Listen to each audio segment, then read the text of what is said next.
إن الحمد لله نحمده ونستعينه ونستغفره ونعوذ بالله من شرور أنفسنا ومن سيئات أعمالنا. من يهده الله فلا مضل له ومن يضلل فلا هادي له. وأشهد أن لا إله إلا الله وحده لا شريك له وأشهد أن محمدا عبده ورسوله.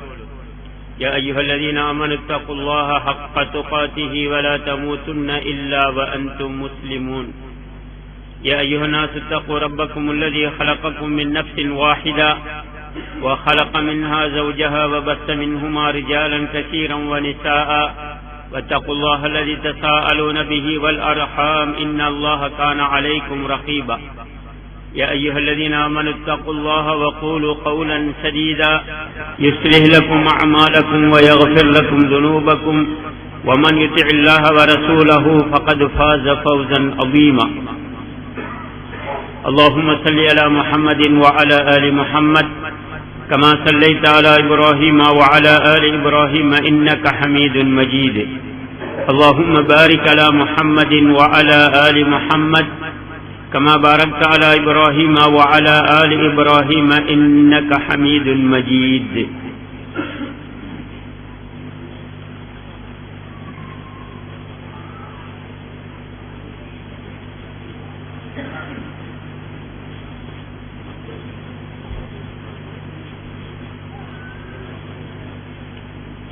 இலங்கையில் இருக்கக்கூடிய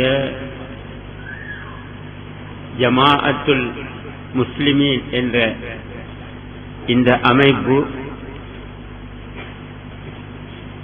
ஆரம்பத்தில் பாகிஸ்தானில் ஜமாஅத்துல் முஸ்லிமீன் என்ற பெயரில் இருந்த அந்த அமைப்புடன் நாங்கள் இணைந்து செயல்பட்டுக் கொண்டிருந்தோம்.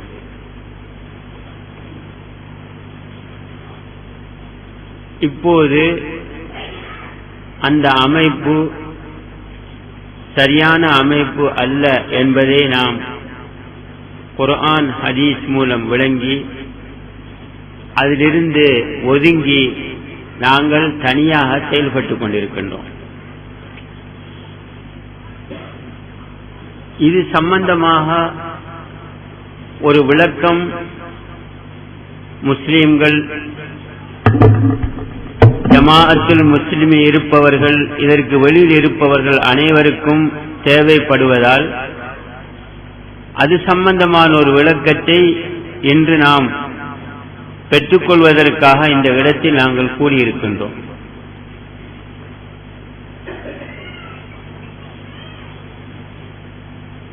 முதலில் ஒரு விடயத்தை நாங்கள் விளங்கிக் கொள்ள வேண்டும்.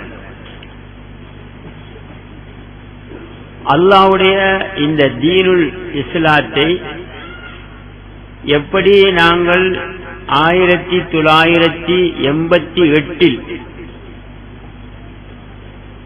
இலங்கையில் நடைமுறைப்படுத்தினோமோ அதே அடிப்படையில் தான் இன்றைக்கும் இருக்கின்றோம். அதில் எந்த மாற்றமும் கிடையாது. இஸ்லாத்தின் அடிப்படை குர்ஆன் ஹதீஸ், அதுதான் இஸ்லாத்தின் மூலாதாரம் என்ற கொள்கையில் தான் நாங்கள் இருக்கின்றோம். இந்த குர்ஆன் ஹதீஸ் ஒளியில் ஒரு ஜமாஅத்துல் முஸ்லிமீன் என்ற அமைப்பு இருந்தால் அதில் இணைந்திருப்பது ஒவ்வொருவருக்கும் கட்டாய கடமை. அது இஸ்லாம் ஆகும். அந்த அமைப்பிலிருந்து எக்காரணத்தை கொண்டும் பிரியவே கூடாது. பிரிந்தால் அவர் இணை வைப்பவராக மாறிவிடுவார். அந்த அமைப்பில் யார் இணையாமல் இருக்கின்றார்களோ அவர்கள் ஜாஹிலியத் அறியாமையில் இருந்து மரணிப்பார்கள். அதிலிருந்து யார் வெளியேறுகின்றாரோ அவர் முர்த்தத் ஆகிவிடுவார். யார் அந்த ஜமாஅத்துல் முஸ்லிமீனை எதிர்க்கின்றார்களோ அவர்கள் நிராகரிப்பாளர்களாக மாறிவிடுவார்கள். இது அந்த ஜமாஅத்துல் முஸ்லிமீனுடைய அடிப்படையாகும். அப்படிப்பட்ட ஒரு ஜமாஅத்திலிருந்து ஒரு காலமும் வெளியேறக்கூடாது. வெளியேறுவது இணை வைத்தல். அதில் விருப்பு வெறுப்பில் அமீருக்கு கட்டுப்பட்டு கொண்டே இருக்க வேண்டும். அமீர் ஒரு ஹராத்தை ஏவினாலும் அந்த ஹராத்தில் கட்டுப்படாமல் ஏனைய விஷயங்களில் அவருக்கு கட்டுப்பட்டு கொண்டு ஜமாஅத்தில் இருக்க வேண்டும். என்றைக்கு குஃபுர், ஷிர்க், பித்அத் அந்த தலைவரில் வந்துவிட்டதோ அப்போதும் கூட அந்த ஜமாஅத்திலிருந்து வெளியேறவே கூடாது. என்ன செய்ய வேண்டும் என்றால் முஸ்லிம்கள் கூடி அந்த அமீரை மாற்ற வேண்டும். இதுதான் இஸ்லாம். அதே நேரத்தில் ஒரு முஸ்லிம் கூட்டம் அந்த ஜமாஅத்துல் முஸ்லிமீனோடு இணைந்து இருக்கிறது. அது ஜமாஅத்துல் முஸ்லிமீனோடு இணைத்து பிறகு அந்த கூட்டத்திற்கு தெளிவாக தெரிய வந்துவிட்டது அது ஜமாஅத்துல் முஸ்லிமீன் அல்ல, அதுவும் ஏனைய பிரிவுகளை போன்று ஒரு பிரிவுதான். அதற்கு காரணம் அதில் ஷிர்க், குஃபுர், பித்அத் உள்ளே நுழைந்திருக்கிறது என்பதை அந்த கூட்டம் கண்டால் அந்த கூட்டத்திலிருந்து வெளியேறுவதும் கட்டாய கடமையாகும். நபி ஸல்லல்லாஹு அலைஹி வஸல்லம் சொன்னார்கள், பிரிவுகள் இருந்து நீங்கள் ஒதுங்கி விடுங்கள் என்று. எனவே இதை நன்றாக ஒவ்வொரு முஸ்லிமும் விளங்கிக் கொள்ள வேண்டும். ஜமாஅத்துல் முஸ்லிமீனாக இருந்தால் அதில் இணைந்திருப்பது கட்டாய கடமை, அது இஸ்லாம். எக்காரணம் கொண்டும் அதை விட்டு வெளியேறவே கூடாது. அமீரிலே எப்படிப்பட்ட பிழைகள் வந்தாலும் நாம் பொறுத்து கொண்டு இருக்க வேண்டும். குஃபுர், ஷிர்க், பித்அத் வந்தால் அமீரை மாற்ற வேண்டும். இது அடிப்படை. இரண்டாவது விடயம், ஒருவர் தெரியாமல் இது ஜமாஅத்துல் முஸ்லிமீன் என்று நினைத்துக் கொண்டு உள்ளே இருக்கிறார், பிறகு அவருக்கு தெளிவாகிவிட்டது இது ஜமாஅத்து அல்ல, இது ஒரு பிரிவு என்று, உடனே அவர் அதிலிருந்து விலக வேண்டும். இதுவும் அல்லாஹ்வுடைய வஹி கட்டளை தான். இந்த அடிப்படையில் தான் இலங்கையில் இருக்கக்கூடிய இந்த ஜமாஅத்துல் முஸ்லிமீன் 90 சொச்சத்தில் பாகிஸ்தானிலும் இப்படி ஒரு கூட்டம் இருக்கிறது என்று கேள்விப்பட்டு அங்கு போய் அந்த ஜமாஅத்தை கண்டுபிடித்து மேலோட்டமாக பார்க்கும் போது இந்த சட்ட திட்டங்கள் சரியாக இருந்ததனால் அதிலே நாங்கள் இணைந்து செயல்பட்டுக் கொண்டிருந்தோம். சுமார் 7 வருடங்களாகத்தான் அந்த ஜமாஅத்தை பற்றி நாம் ஆய்வு செய்து இருக்கக்கூடிய பிழைகளை பார்க்கும் போது அதிலே தெளிவான குஃபுர், ஷிர்க், பித்அத் போன்றவைகள் தெளிவாக காணப்படுகின்றன. இதற்கு பிறகு அந்த ஜமாஅத்தில் எக்காரணம் கொண்டு ஒரு முஸ்லிம் இருக்க முடியாது. எனவே நாங்கள் அதிலிருந்து ஒதுங்கி சத்தியத்தில் இப்போது நாங்கள் இருந்து கொண்டிருக்கின்றோம். இப்போது கேள்வி வருகிறது என்னவென்றால், அப்படி அந்த ஜமாஅத்தில் என்ன குஃபுர், என்ன ஷிர்க், என்ன பித்அத்துகள் காணப்படுகின்றன, அது ஜமாஅத்துல் முஸ்லிமீன் இல்லை, அதுவும் ஒரு பிரிவு என்று சொல்வதற்கு அதைத்தான் இப்போது நான் விளக்கப் போகின்றேன். எனவே இதை நல்ல முறையில் கவனியுங்கள். இந்த செய்தி யார் யாருக்கெல்லாம் கிடைக்கின்றதோ அவர்களும் இதை நன்றாக கவனித்து உணர்ந்து அவர்களும் தங்களை நரக நெருப்பிலிருந்து பாதுகாத்து இப்போது இருக்கக்கூடிய இந்த ஜமாஅத்துல் முஸ்லிமீன் இந்த சத்தியத்தில் வந்து இணைந்து கொள்ள வேண்டும் என்று அனைவரையும் நான் வேண்டிக் கொள்கின்றேன். இதில் யாருக்காவது சந்தேகங்கள் இருந்தால் எங்களோடு தொடர்பு கொண்டு அவருடைய சந்தேகங்களையும் நீக்கிக் கொள்ள முடியும். இப்போது நாங்கள் பாகிஸ்தானில் இருக்கக்கூடிய அந்த ஜமாஅத்துடன் இணைந்து கொண்டிருக்கும் போது சுமார் 20 வருடங்களுக்கு முன்னால் முதலாக நாம் கண்ட தவறுகள் 2. ஒன்று, குர்ஆன் ஹதீஸ் ஒளியில் சலாம் என்பது முஸ்லிம்களுக்கு மட்டுமே, இணை வைப்பவர்களுக்கு சலாம் சொல்லக்கூடாது, இஸ்லாம் தடுக்கிறது.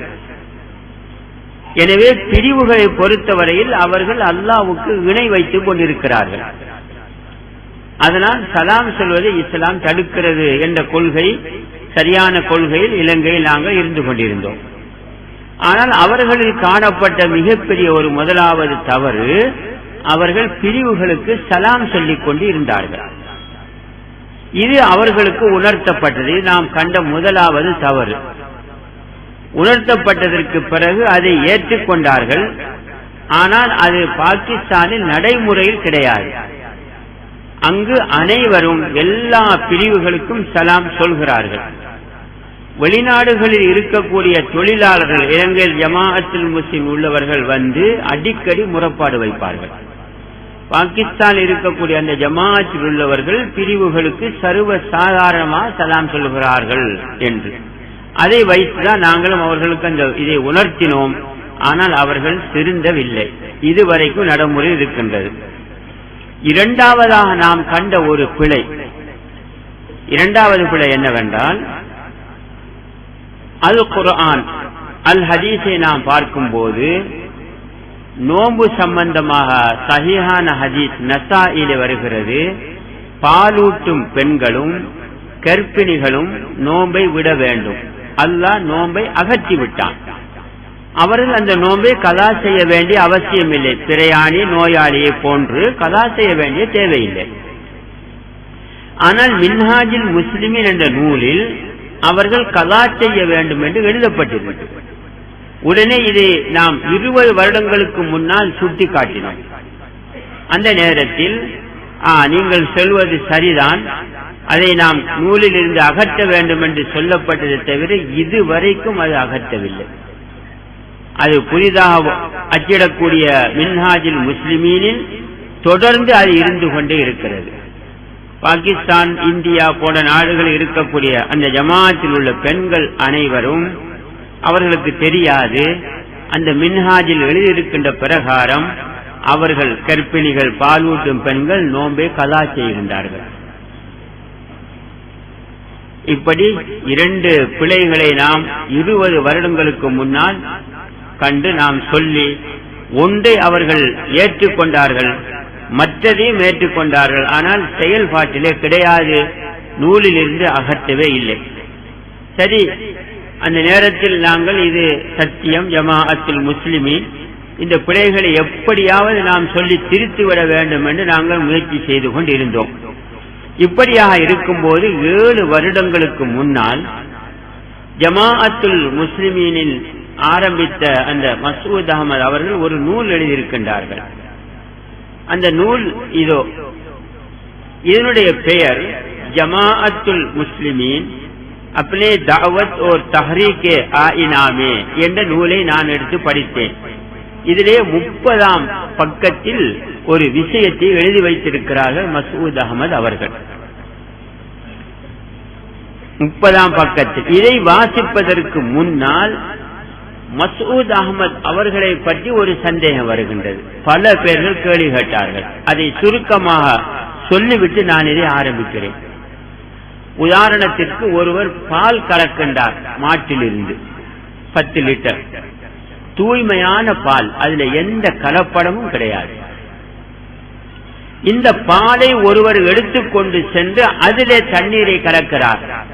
பால் கறந்தவரில் எந்த குற்றமும் இல்லை. ஏன் உதாரணத்தை காட்டுகின்றேன் என்றால், குர்ஆன் அல்லாஹ் சொல்லுகின்றான், நாம் பல உதாரணங்களை காட்டுகின்றோம் மக்கள் விளங்குவதற்காக என்று.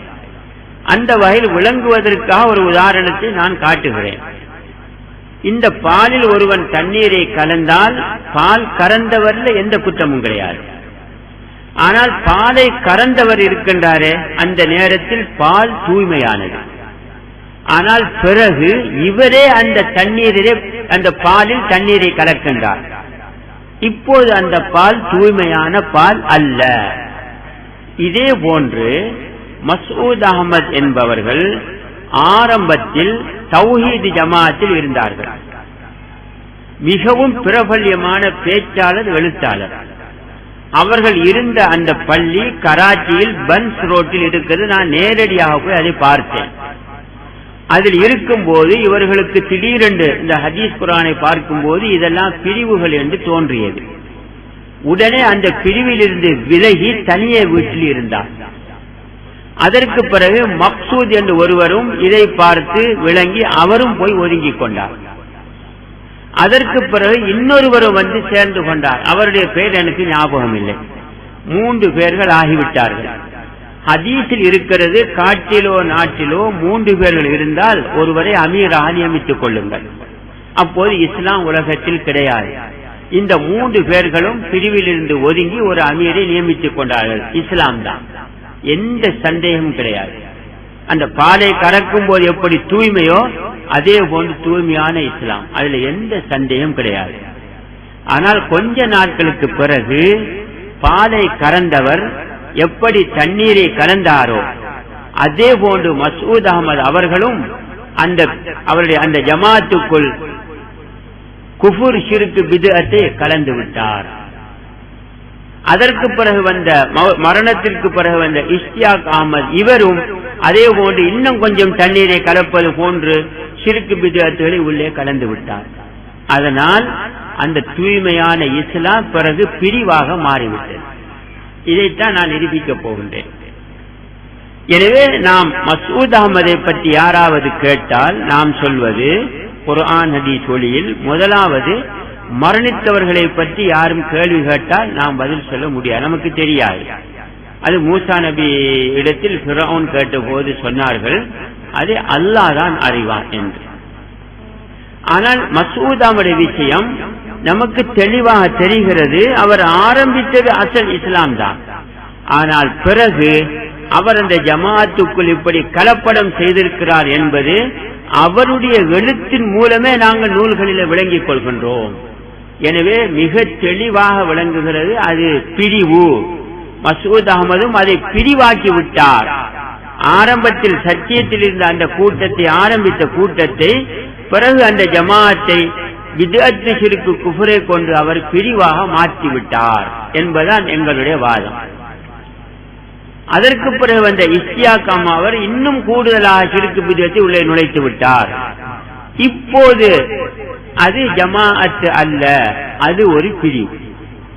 அதிலிருந்து ஒதுங்குவது கட்டாய கடமை. இந்த அடிப்படையில் தான் நாங்கள் ஒதுங்கியிருக்கின்றோம். இப்போது மசூத் அகமது அவர்கள் ஆரம்பித்தது சரி, அல் குர்ஆன் அல் ஹதீஸ் என்றுதான் தௌஹீதிலிருந்து ஒதுங்கினார்கள். ஏன்? தௌஹீதுடைய அடிப்படை 4, இஸ்லாத்தின் மூலாதாரம் பின்னால் வரும். குர்ஆன், ஹதீஸ், இஜ்மாஉ ஸஹாபா, இஜ்மாஉ தாபிஈன், அடுத்தது கியாஸ் என்று இந்த விஷயங்கள் இதை 4ஆக பிரித்து அந்த இஜ்மாஉ ஸஹாபாவையும் இஜ்மாஉ தாபிஈன்களையும் ஒன்றாக ஆக்கி கியாஸ் 4 மூலாதாரங்கள் தௌஹீதிலே. இது பிழை என்றுதான் மசூத் அகமது அதிலிருந்து வெளியேறி தெளிவாக சொன்னார்கள், வானத்திலிருந்து இறக்கப்பட்டதை மட்டுமே நாங்கள் பின்பற்றுவோம், அது அல் குர்ஆனும் அல் ஹதீஸும். அதற்கு ஆதாரத்தை முன்வைத்தார்கள். இத்தபிஉ மா உன்சில இலைக்கும் மின் ரப்பிக்கும், அல்லாஹ் வானத்திலிருந்து இறக்கியதை நீங்கள் பின்பற்றுங்கள், வேறு எதையும் பின்பற்றார்கள் என்ற ஆயத்தை இந்த கிதாபிலே ஒரு இடத்தில் எழுதியிருக்கிறார்கள். எனவே அசல் ஆரம்பம் சரி. ஆனால் பிறகு என்ன நடந்தது என்பதை இப்போது பாருங்கள். எப்போது கலப்படம் நடந்திருக்கிறது என்பதை பாருங்கள். மசூத் அகமது அவர்கள் தங்களுடைய இந்த கிதாபில ஜமாஅத்துல் முஸ்லிமீன் அப்னே தாவத் और तहरीक आईना में என்ற கிதாபில் 30ஆம் பக்கத்தில் எழுதியிருப்பதை பாருங்கள். இப்போது மரணித்து விட்டார். அவரை பற்றி நாம் எதுவும் சொல்வதற்கில்லை. அவரை பற்றி ஒரு தீர்ப்பு கொடுக்க வேண்டிய தேவையும் இல்லை. அவர் ஆரம்பித்தது இஸ்லாம், பிரிவிலிருந்து ஒதுங்கும் போது முஸ்லிம், பிறகு அவர் அந்த ஜமாத்தை பிரிவாக ஆக்கிவிட்டார். இதுதான் என்னுடைய வாதம். இதை நாம் தெளிவாக ஆதாரங்கள் மூலம் பார்க்கலாம். இப்போது பாருங்கள் எப்போது கலப்படம் செய்திருக்கிறார் என்று பாருங்கள். இந்த 30ஆம் பக்கத்தில் எழுதுகின்றார்கள், குர்ஆன் மஜீத் और ஹதீஸ் ஷரீஃப், குர்ஆனும் ஹதீஸும். குர்ஆன் மஜீத் और हदीस नबवी हुज्जत शरइया और मअखद कानून है. குர்ஆனும் ஹதீஸும் இஸ்லாத்தின் மூலாதாரங்களாகும். இதுல நிறைய உறுதியில் இருக்குது, அதிகம் எல்லாத்தையும் வாசிக்க வேண்டிய தேவையில்லை, மொழிபெயர்க்கிறேன். 2ம் மூலாதாரம். இந்த 2க்குள் தான் இஸ்லாம் பூரணமாக ஆக்கப்பட்டிருக்கிறது என்று கூறிவிட்டு சொல்லுகின்றார். இஜ்மாஉ ஸஹாபா हुक्मन हदीसी एक किस्म है. इज्माउ सहाबा என்பதும் ஹதீஸில் ஒரு பகுதிதான். இஜ்மாஉ சஹாபாவும் இந்த ஹதீஸில் ஒரு பகுதிதான் என்று கூறிவிட்டு கூறுகின்றார். कुरान मजीद या हदीस का इनकार करने वाला इनको हुज्जत शरइया और माखज़ कानून न मानने वाला काफिर है. எனவே இதை மறுப்பவர்கள் இந்த குர்ஆன் ஹதீஸுக்குள்ள உள்ளதான் இந்த இஜ்மா சஹாபாவும். இதை ஏற்றுக்கொள்ளாதவர்கள் காஃபிர்கள் என்று எழுதியிருக்கின்றார். இதுதான் முதலாவது உள்ளே புகுத்தப்பட்ட ஒரு சிறுக்கான விஷயம். குர்ஆன் ஹதீஸ் ரெண்டும் தான் இஸ்லாத்தின் மூலாதாரம். மூன்றாவது மூலாதாரத்தை உள்ளே நுழைக்கிறார் இஜ்மா சஹாபா. இங்க ஒரு சந்தேகம் வருகின்றது. இந்த இஜ்மா சஹாபா ஹுக்மன் மர்ஃபூ வேறு வேற ஒன்றா? இதுல மூணு இருக்கு. ஒன்னு மௌகூஃப் என்று ஒரு சொல், அடுத்தது இஜ்மா சஹாபா என்ற ஒரு சொல், மூணாவது ஹுக்மன் மர்ஃபூ என்ற ஒரு சொல். இந்த மூன்றும் ஒன்றுதான். ஆனால் பாகிஸ்தானிலே எங்களை ஏமாற்றுவதற்காக வேண்டி இப்போது இருக்கக்கூடிய இஷ்தியாக் அஹ்மத் இதை பிரித்து காட்டியிருக்கின்றார். இந்த மூன்றும் ஒன்றுதான். மௌகூஃப் என்றால் மொழிபெயர். அல்லாஹ்வுடைய தூதர் சொன்னார்கள், செய்தார்கள், அங்கீகரித்தார்கள். இதற்கு மர்ஃபூ என்று சொல்லப்படும் ஹதீஸ். சஹாபாக்களுடைய சொல் செயல் அங்கீகாரத்துக்கு மௌகூஃப் என்று சொல்லப்படும். இஜ்மா சஹாபா என்றால் என்ன? சஹாபாக்களுடைய சொல் செயல் அங்கீகாரம் சொல்லப்படும். அப்ப ரெண்டும் ஒண்ணுதான். ஹுக்மன் மர்ஃபூ என்றால் என்ன? சஹாபாக்களுடைய சொல் செயல் அங்கீகாரம். இதற்கு ஹதீஸ் கலை அறிஞர்கள் இதுவும் ஹதீஸ் என்று ஒரு பெயரை கொடுத்து ஹதீஸ் கலைக்குள்ளே நுழைத்து வைத்திருக்கிறார்கள். இது ஹதீஸ் அல்ல, இது அவர்கள் செய்த வேலை. அதை இப்போது ஏற்றுக்கொள்கிறார்கள் பாகிஸ்தானில். அது கடைசியில் நான் சொல்லுவேன் இன்ஷா அல்லாஹ். அப்ப இந்த மூன்றும் ஒண்ணுதான். மௌகூஃப், இஜ்மா சஹாபா, ஹுக்மன் மர்ஃபூ, இந்த மூன்றும் ஒன்றுதான். இப்போது மசூத் அஹ்மத் அவர்கள் ஆரம்பத்தில் குர்ஆன் ஹதீஸ் மட்டும்தான் இஸ்லாத்தின் மூலாதாரம் என்று சொல்லிவிட்டு இப்போது இந்த இவைகளை உள்ளே நுழைக்கிறார். நுழைத்துவிட்டு என்ன சொல்கிறார் என்றால், அவர் இஜ்மா சஹாபா என்ற சொல்லை மட்டும் பாவித்திருக்கிறார். ஏன்? மௌகூஃபும் ஹுக்மன் மர்ஃபூம் இதற்குள் நுழைந்துவிடும். மூன்றும் ஒன்றுதான். அதனால அவர் தனியாக பிரிக்கவில்லை. உண்மையை சொல்லியிருக்கிறார் அந்த இடத்துல. இப்போது இவர் சொல்லுகின்றார், இஜ்மா சஹாபா இருக்கின்றதே இதுவும் ஹதீஸின் ஒரு பகுதி. இதை யார் ஏற்றுக்கொள்ளவில்லையோ மறுக்கின்றார், அவர் காஃபிர் என்று சொல்லியிருக்கின்றார். இதுதான் முதலாவதாக இஸ்லாத்திற்குள்ளே நுழைக்கப்பட்ட ஒரு மூலாதாரம் அவர்களின். இது தெளிவான ஷிர்க். ஏன்? இஜ்மா சஹாபா என்பது சஹாபாக்களுடைய சொல்லும் செயலும் அங்கீகாரமும். நபியுடைய மரணத்திற்கு பிறகு, நபி உயிரோடு இருக்கும் போது சஹாபாக்களுடைய சொல் செயல் அங்கீகாரம் எல்லாம் அது நபிக்கு தெரியும், அது ஹதீஸ். நபியுடைய வஃபாத்திற்கு பிறகு சஹாபாக்களுடைய சொல் செயல் அங்கீகாரம் இருக்கின்றதே, அது குர்ஆன் ஹதீஸில் இல்லாவிட்டால் அதை ஒரு முஸ்லிம் எடுக்கவே கூடாது. அதை இஸ்லாமிய மூலாதாரமாக எடுத்தால் அது தெளிவான ஷிர்காகும். இது முதலாவதாக அவர் செய்த ஒரு பிழை. அப்ப இது இன்றைக்கு ஒருவர் இந்த இஜ்மா சஹாபாவை மார்க்கம் என்று சொன்னால் அவர் இணை வைத்து விட்டார். இப்ப இதுல கொஞ்சம் விளக்கம் பாருங்க. பெரிய ஒரு ஆச்சரியம். மசூத் அஹ்மத் சொல்லுகின்றார், இதை மறுப்பவன் காஃபிர். ஆனால் இப்போது இருக்கக்கூடிய தலைவர் முகமது இஷ்தியாக் அவர்கள் கூறுகின்றார்கள், இஜ்மா சஹாபா என்பது நபி வழிதான். இலங்கையில் இருக்கக்கூடிய முஸ்லிம்களுக்கு இதை செய்ய விருப்பம் இல்லை என்றால் நீங்கள் விட்டு விடலாம், நான் நிர்பந்திக்க மாட்டேன். இது எந்த அளவு சரி? மசூத் அஹ்மதிடத்திலே நிராகரிப்பவன் காஃபிர். இவர் சொல்லுகின்றார், விரும்பினால் செய்யுங்கள் அல்லது விடுங்கள், நான் நிர்பந்திக்க மாட்டேன். என்ன முரண்பாடு? ஒன்னு.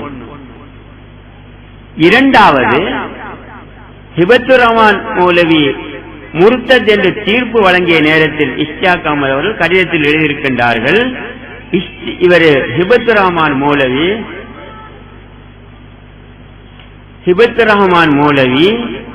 இஜ்மா சஹாபாவை நிராகரிக்கின்றார். எனவே இவர் முர்த்தத் ஆகுவதற்கு இதுவும் ஒரு காரணம். எங்களுக்கு கடிதம் எழுதியிருக்கின்றார், பல கடிதங்கள். இஜ்மா சஹாபாவை நான் கிதாபிலிருந்து நீக்கி விடுவேன், இன்னொரு இடத்தில் இஜ்மா சஹாபாவை நாங்கள் ஹம் தஸ்லீம் நஹி கர்த்தே ஹேன், நாங்கள் இதை ஏற்றுக்கொள்வதே இல்லை. இப்ப எப்படிப்பட்ட ஒரு முரண்பாடுன்னு பாருங்க. அப்ப ஒரு ஜமாஅத்துல் முஸ்லிமில இப்படிப்பட்ட முரண்பாடு இருக்க முடியுமா? மசூத் அஹமத் இஜ்மா சஹாபாவை உள்ளே நுழைத்து ஒரு மூலாதாரமாக ஆக்கி அதை நிராகரிப்பவன் காபிர் என்று ஃபத்வா கொடுத்திருக்கும் போது, இப்போது இருக்கக்கூடிய இவர் மசூத் அஹமது சொன்ன பிரகாரம் ஹிபத்துர் ரஹ்மானுக்கு இதை இவர் மறுக்கிறார், எனவே இவர் முர்த்தத் என்று சொல்லிவிட்டு எங்களுக்கு கடிதம் எழுதியிருக்கின்றார், இதை நான் கிதாபில் இருந்து அகற்றி விடுவேன், இதை நாங்கள் ஏற்றுக்கொள்வதே இல்லை என்று எழுதிவிட்டு அதை இன்னும் உறுதிப்படுத்தி இது சுன்னத்து, ஆனால் நாங்கள் இதை செய்து கொண்டிருக்கிறோம், பாகிஸ்தானில், இந்தியாவில், பங்களாதேஷில் அமல் நடக்கிறது, உங்களுக்கு விருப்பம் இல்லாவிட்டால் நீங்கள் இதை விட்டு விடலாம், நான் நிர்பந்திக்க மாட்டேன். இது என்ன இஸ்லாம்? சிந்தித்து பாருங்கள், இது எப்படி சரியாக முடியும்? இப்போ ஒரு கேள்வி வருது, அது என்ன இஜ்மா சஹாபா, அது என்ன ஹுக்மன் மர்ஃபூ மௌகூஃப்? இதுக்கு ஒரே ஒரு உதாரணத்தை நான் தருகின்றேன். பெருநாள் தினத்தில் ஒரு முஸ்லிம் ஒரு முஸ்லிமை சந்தித்து தகப்பல் அல்லாஹு மின்னா வ மின்கும் என்று ஓதுவது.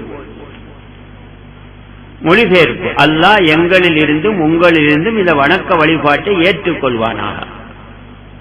இதற்கு மௌகூஃப் என்றும் சொல்லப்படும். ஏன்? இது சஹாபாக்களோடு நின்றுவிட்டது, நபி சொல்லவில்லை. இதற்கு இஜ்மா சஹாபா என்றும் சொல்லுவார்கள், சஹாபாக்கள் இதை செய்திருக்கிறார்கள். இதற்கு ஹுக்குமன் மர்ஃபூ என்றும் சொல்லுவார்கள். ஏன்? முஹத்திஸ்கள், ஹதீஸ்களை அறிஞர்கள் இந்த தக்கபல்லாஹு மின்னா மின்குமை இதுவும் ஹதீஸ் தான் என்று அவர்கள் கூறி இந்த ஹதீஸ் கலைக்கு நுழைத்திருக்கிறார்கள். எனவே இந்த மூன்று பேரும் இதற்கு பொருந்தும். இதைத்தான் அவர்கள் கூறுகின்றார்கள். நாம் கூறுகின்றோம் இதை செய்வது பித்அத் ஆகும். எந்த ஒரு வணக்க வழிபாடும் குர்ஆன் ஹதீஸில் இல்லாததை செய்யவே கூடாது. செய்தால் அது பித்அத் ஆகிவிடும். உதாரணமாக மீலாது விழா கொண்டாடுவது பித்அத். ஏன்? நபி சொல்லவும் இல்லை, செய்யவும் இல்லை. தொழுகைக்கு பிறகு 10 திக்ர் செய்வது, தலையை வலதுக்கும் இடதுக்கும் ஆட்டி பிரிவுகள் செய்வார்கள், பித்அத். குர்ஆன் ஹதீஸில் ஆதாரம் இல்லை. இப்படி பல விடயங்கள் இருக்கின்றன. இகாமத்து சொன்னால் அகாமஹல்லாஹு வ அதாமஹா என்று சொல்வது. அஸ்ஸலாத்து கைரும் மின நௌம் என்று சொன்னால் சதக்த வ பரர்த வ பில் ஹக்கி நதக்த என்று சொல்வது. இதெல்லாம் பித்அத்துகள் நாம் கூறுகின்றோம். அவர்களும் ஒத்துக்கொள்வார்கள் இதெல்லாம் பித்அத் என்று சொல்லிவிட்டு இந்த தகப்பல் அல்லாஹு மின்னா மின்கும் எப்படி நீங்கள் மார்க்கத்துக்கு நுழைத்து சுன்னத் என்று சொல்வீர்கள்? இது குர்ஆன் ஹதீஸிலே சஹாபாக்கள் செய்தது. இது போன்றவைகள் இருக்கின்றன. இவைகளைத்தான் நாங்கள் கூறுகின்றோம். இது கூடாது, முஸ்லிம் பின்பற்றவே கூடாது. குர்ஆன் ஹதீஸில் என்ன இருக்கிறதோ அதை மட்டுமே நாங்கள் பின்பற்ற வேண்டும். இந்த அடிப்படையில் தான் நாங்கள் இலங்கையில் இந்த ஜமாத்தை ஆரம்பிக்கப்பட்டது. சில பிழைகள் இருந்து நாங்கள் திருத்திக் கொண்டோம். பிறகு அடிப்படை குர்ஆன் ஹதீஸ் தான், வேறு எதையும் நாங்கள் பின்பற்றுவதில்லை. அப்ப இப்படிப்பட்ட ஒரு முரண்பாடுகள் இதற்குள் இருக்கின்றன. இதை நாங்கள் முதலில் விளங்கிக் கொள்ள வேண்டும். இப்ப நாங்கள் இந்த அடிப்படையில் அந்த ஜமாஅத்தில் இருந்து அது ஒரு பிரிவு உள்ளே இப்படி சிறுக்கு நுழைந்து விட்டது என்று நாங்கள் பிரிந்து விட்டோம். இதே போன்று பாகிஸ்தானில் சுமார் 4 வருடங்களுக்கு முன்னால் ஒரு கூட்டம் அதிலிருந்து வெளியாகியது. அதிலிருந்து வெளியேறிவிட்டார் பல, கிட்டத்தட்ட ஒரு 1000கணக்கானவர்கள் வெளியேறி அவர்கள் ஒரு நூல் வெளியிட்டு எனக்கும் அனுப்பி வைத்திருந்தார்கள். குஃப்ரே பவா, 11 குஃபர் இஸ்தியாக் அகமதில் இருக்கிறது. எனவே நாங்கள் அதை சுழற்றினோம், சுட்டி காட்டினோம், அவர் ஏற்றுக்கொள்ளவில்லை. எனவே நாங்கள் அதிலிருந்து விலகிவிட்டோம் என்று இதே போன்று ஒரு கூட்டம் விலகி இருக்கிறது. அங்கு அதற்கு சாஜித் ரப்பானி என்ற ஒருவரை உலகளாவிய அமீராக அவர்கள் நியமித்து வைத்துக் கொண்டு இருக்கிறார்கள். அவர்களோடு தொடர்பு கொண்டு நாங்கள் பார்த்தோம். ஜமாஅத்தில் 11 குஃபர் இருக்கிறது என்று கூறி அவர்கள் விலகி இருக்கிறார்கள். அதற்கு பிறகு நான் ஒரு நேரத்தில் வாசித்து காட்டுவேன், கிதாபை கொண்டு வந்து. ஆனால் அவர்களோடு கதைத்து பார்க்கும் போது அவர்களும் இந்த ஷிர்கில் தான் இருக்கிறார்கள். என்ன அவர்களும் சொல்லுகின்றார்கள் இஜ்மா சஹாபா மார்க்கம் என்று. அதோடு நாங்கள் அவர்களை கை கழுவி விட்டோம். அதுவும் ஒரு பிரிவு தான். இதற்கு அவர்கள் ஒத்து வந்தால் நாங்கள் பார்க்கலாம். ஆனால் அவர்களும் சொல்லுகின்றால் இஜ்மா சஹாபா மார்க்கம் என்று குர்ஆன் வசனத்தை கொண்டு வந்து பிழையான விளக்கத்தை எடுத்திருக்கிறார்கள். அதுவும் ஒரு தலைப்பிலே இருக்கின்றது. இஜ்மா சஹாபாவை பின்பற்றுகின்ற முழு பிரிவுகளும் இந்த பாகிஸ்தான் இருக்கக்கூடிய இந்த கூட்டமும் ஒரே ஒரு வசனத்தை தான் ஆதாரமாக பின்பற்றுகிறார்கள். ஆனால் அதில் ஒரு ஆதாரம் இல்லை. அதை நாங்கள் வரக்கூடிய ஜும்மாக்கள் இன்ஷா அல்லாஹ் பார்ப்போம்.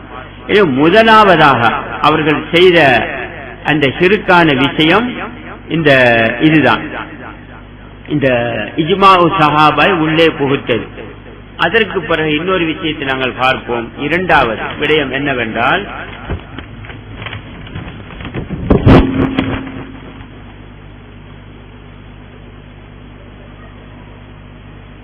தவாத்துருல் அமல் என்று ஒரு மூலாதாரத்தை உள்ளே பூட்டியிருக்கிறார்கள் மசூத் அஹமது. பெரிய ஆச்சரியம், பார்க்க பெரிய புதினமாக இருக்கும். உங்களுக்கு பின்னால் நான் வாசித்து காட்டுவேன். அடித்து தெளிவாக சொல்லியிருக்கிறார்கள், குர்ஆன் ஹதீஸ் தான் எங்களுடைய மார்க்கம், வேறு எதையுமே நாங்கள் பின்பற்ற மாட்டோம். இந்த இரண்டு தான் வானத்திலிருந்து இறங்கியது என்று சொல்லிவிட்டு இஜ்மா சஹாபாவை நுழைத்து விட்டு இன்னொன்றை நுழைத்து வைத்திருக்கிறார். என்ன? தவாத்துருல் அமல் வல் முஷாஹதா என்று ஒன்று. அப்படி இல்லாத என்ன? ஊர் பழக்கம். இதுக்கு சரியான மொழிபெயர்ப்பு ஊர் பழக்கம். இந்த ஊர் பழக்கமும் மார்க்கம் என்று உள்ளே சொல்லி இருக்கின்றார். அப்ப இங்க யாரும் ஒருவர் விவாதிக்கின்றார், இதிலிருந்து வெளியேறிய ஒருவர். அவர் சொல்லுகின்றார், மசூத் அஹமது இருந்தது நேர்வழிதான் கடைசி வரைக்கும், மௌத்தாக வரைக்கும். அந்த ஜமாத்தும் சரிதான், இவர் தான் பிழை என்று சொல்லுகின்றார். அப்ப இந்த பிழைகளை சுட்டி காட்டும் போது அவர் சொல்லுகிறார், இது மசூத் அஹமதுக்கு தெரியாது, அவர் தெரியாமல் இருந்திருக்கிறார் என்று. கேள்வி, குர்ஆன் ஹதீஸ் தான் இஸ்லாத்தின் மூலாதாரம் என்று சொன்ன ஒருவருக்கு இஜ்மா சஹாபாவை உள்ளே நுழைக்கின்றோமே, இது வேறு ஒன்று என்று தெரியாதா? தவாத்துல் அமலை உள்ளே நுழைக்கின்றோமே, இது தெரியாதா? ஒன்று. அடுத்தது சுட்டி காட்டப்பட்டிருக்கின்றது, அவருடைய காலத்தில் அந்த ஜமாத்திலிருந்து வெளியேறிய ஒருவர், அவரை முர்த்தத் என்று சொல்லப்பட்ட ஒருவர் சொல்லுகின்றார், இஜ்மா சஹாபா இது குர்ஆன் ஹதீஸில் உள்ளது அல்ல மசூத் அஹமது. உடனே மசூத் அஹமது கூறுகின்றார், இல்லை இதுவும் ஹதீஸ் தான் என்று குர்ஆன் வசனத்தை கொண்டு வருகின்றார். வமன் யுஷாக்கிர் ரசூல மின் பாதி மா தபய்யன லஹுல் ஹுதா வயத்தபிஉ கைர சபீலில் முஃமினீன் என்ற வசனத்தை கொண்டு வந்து இது இஜ்மா சஹாபா மார்க்கம் என்று சொல்லுகின்றார். பிள்ளையான தப்பான ஒரு விளக்கம் அவருடையது. அந்த ஆயத்திலே சஹாபாக்களை பின்பற்றுங்கள் என்று வரவே இல்லை. அது உயிரோடு இருக்கும் போது இறங்கப்பட்ட வசனம். அல்லாஹ்வும் அல்லாஹ்வுடைய தூதரும் அந்த தூதருடைய தோழர்களும் இருக்கக்கூடிய வழி இருக்கின்றதே, அந்த வழியை விட்டுவிட்டு வேறு வழி ஒருவன் பின்பற்றினால் அவரை நரகத்தில் தள்ளுவோம். இது உயிரோடு இருக்கும் போது, மரணத்துக்கு பிறகு அல்ல. ஏன்? ஹதீஸிலே வருகின்றது, உம்மத்து 73 பிரியும், 72 நரகம், 1 சொர்க்கம். அவர்கள் யார் என்று கேட்ட நேரத்தில் நானும் எனது தோழர்களும் இன்றைய தினத்தில் மான அலைஹி வ அஸ்ஹாபி அல் யௌம் சொன்னார்கள். இன்றைய தினத்தில் நானும் எனது தோழர்களும் இருக்கக்கூடிய இந்த பாதை தான் சரியான பாதை. மௌத்துக்கு பிறகு எடுக்க முடியாது. மௌத்துக்கு பிறகு எடுப்பதாக இருந்தால் ஒரு 2 உதாரணத்தை மட்டும் காட்டுகின்றேன், அதையும் எடுக்க வேண்டும். இதுவும் இஜ்மா சஹாபா தான், இதுவும் மூமின்களுடைய பாதை. அது என்ன? அப்துல்லாஹ் இப்னு மஸ்ஊத் என்ற சஹாபி சொல்லுகின்றார், குர்ஆன் 112 சூறாக்கள், 114 அல்ல. ஃபலக் அன்னார் இது மந்திரிப்பதற்காக இறக்கப்பட்டது. அல்லாஹும்ம ரப்பன் நாஸ் அஸ்ஹிபில் பாஸ் வஷ்ஷி என்பது போன்று இறக்கப்பட்டது. இது குர்ஆன் அல்ல என்று கூறி குர்ஆனில் எழுதப்பட்டதை கண்டால் கையால் சுரண்டுவார்கள். இந்த சூரா 2 சூறாவை சஹாபி எந்த ஒரு சஹாபியும் மறுப்பு தெரிவிக்கவில்லை. இது இஜ்மாஉ சஹாபா. அப்ப நாங்களும் அப்படி சுரண்டணுமே? இது நம்ப ஏழாத குர்ஆன் வசனம் உண்டு. அப்ப இதையும் எடுக்கண்டி வரான். அப்போ ஒரு கேள்வி கேட்கிறான், இல்லையே இது குர்ஆன் தானே, நான் தொழுகையில ஓதுறோமே அப்படின்னு. அது போல வஜ்ஜஹத்து ஓதுறோம் தொழுகையில, சுப்ஹான ரப்பில் அஸீம் இதெல்லாம் குர்ஆன். அல்லாஹும்ம இன்னி அஊதுபிக மின் அஸாபி ஜஹன்னம் மின் அஸாபில் கப்ர் ஓதுறோம், இதெல்லாம் குர்ஆன் இல்ல. குர்ஆனும் ஓதப்படுது, ஹதீஸும் ஓதப்படுது. இப்ப கேள்வி, நபியுடைய காலத்தில் அவருடைய வஃபாத்துக்கு பிறகு வரக்கூடிய சஹாபாக்குடைய வழி அதுவும் நேர் வழி, மூமின்கள் போன வழி என்று சொன்னால் இது எடுக்கணும். அடுத்தது தொழுகையில் சஹாபாக்கள் சொல்லுகின்றார்கள், நபி உயிரோடு இருக்கும் போது நாங்கள் அத்தஹியாத்து ஓதும் போது அஸ்ஸலாமு அலைக அய்யுஹன் நபியு என்று ஓதுவோம், வரஹ்மத்துல்லாஹி வரகாத்து. ஆனால் அவருடைய மரணத்திற்கு பிறகு இப்படி நாங்கள் ஓதுவதில்லை. எப்படி ஓதுவோம்? அஸ்ஸலாமு அலன் நபியி வரஹ்மத்துல்லாஹி வரகாத்து என்று ஓதுவோம் என்று சொல்லுகின்றார்கள். அப்ப அதையும் எடுக்கணும். ஆனால் யாருமே எடுக்கிறது இல்லை. அப்ப ஏன் விடுகிறோம்? இது அந்த வழி அல்ல, இது பிழையான விஷயம் எழுதப்பட்டிருக்கிறது. சஹாபாக்கள் இப்படி செய்யவும் இல்லை, சொல்லவும் இல்லை. அப்ப இஜ்மாஉ ஸஹாபா தகப்பலல்லாஹு மின்னா மார்க்கம் என்று நீங்கள் எடுப்பதாக இருந்தால் இதையும் எடுக்கணும். எடுத்து இந்த ஃபலக் அன்னாஸ் குர்ஆன்ல உள்ளது அல்ல என்று சொல்லணும், அதை சுரண்டணும். அடுத்து தொழுகையில அஸ்ஸலாமு அலைக அய்யுஹன் நபி ஓதாமல் அஸ்ஸலாமு அலன் நபியி வரஹ்மத்துல்லாஹி வரகாத்து என்றுதான் ஓத வேண்டும்.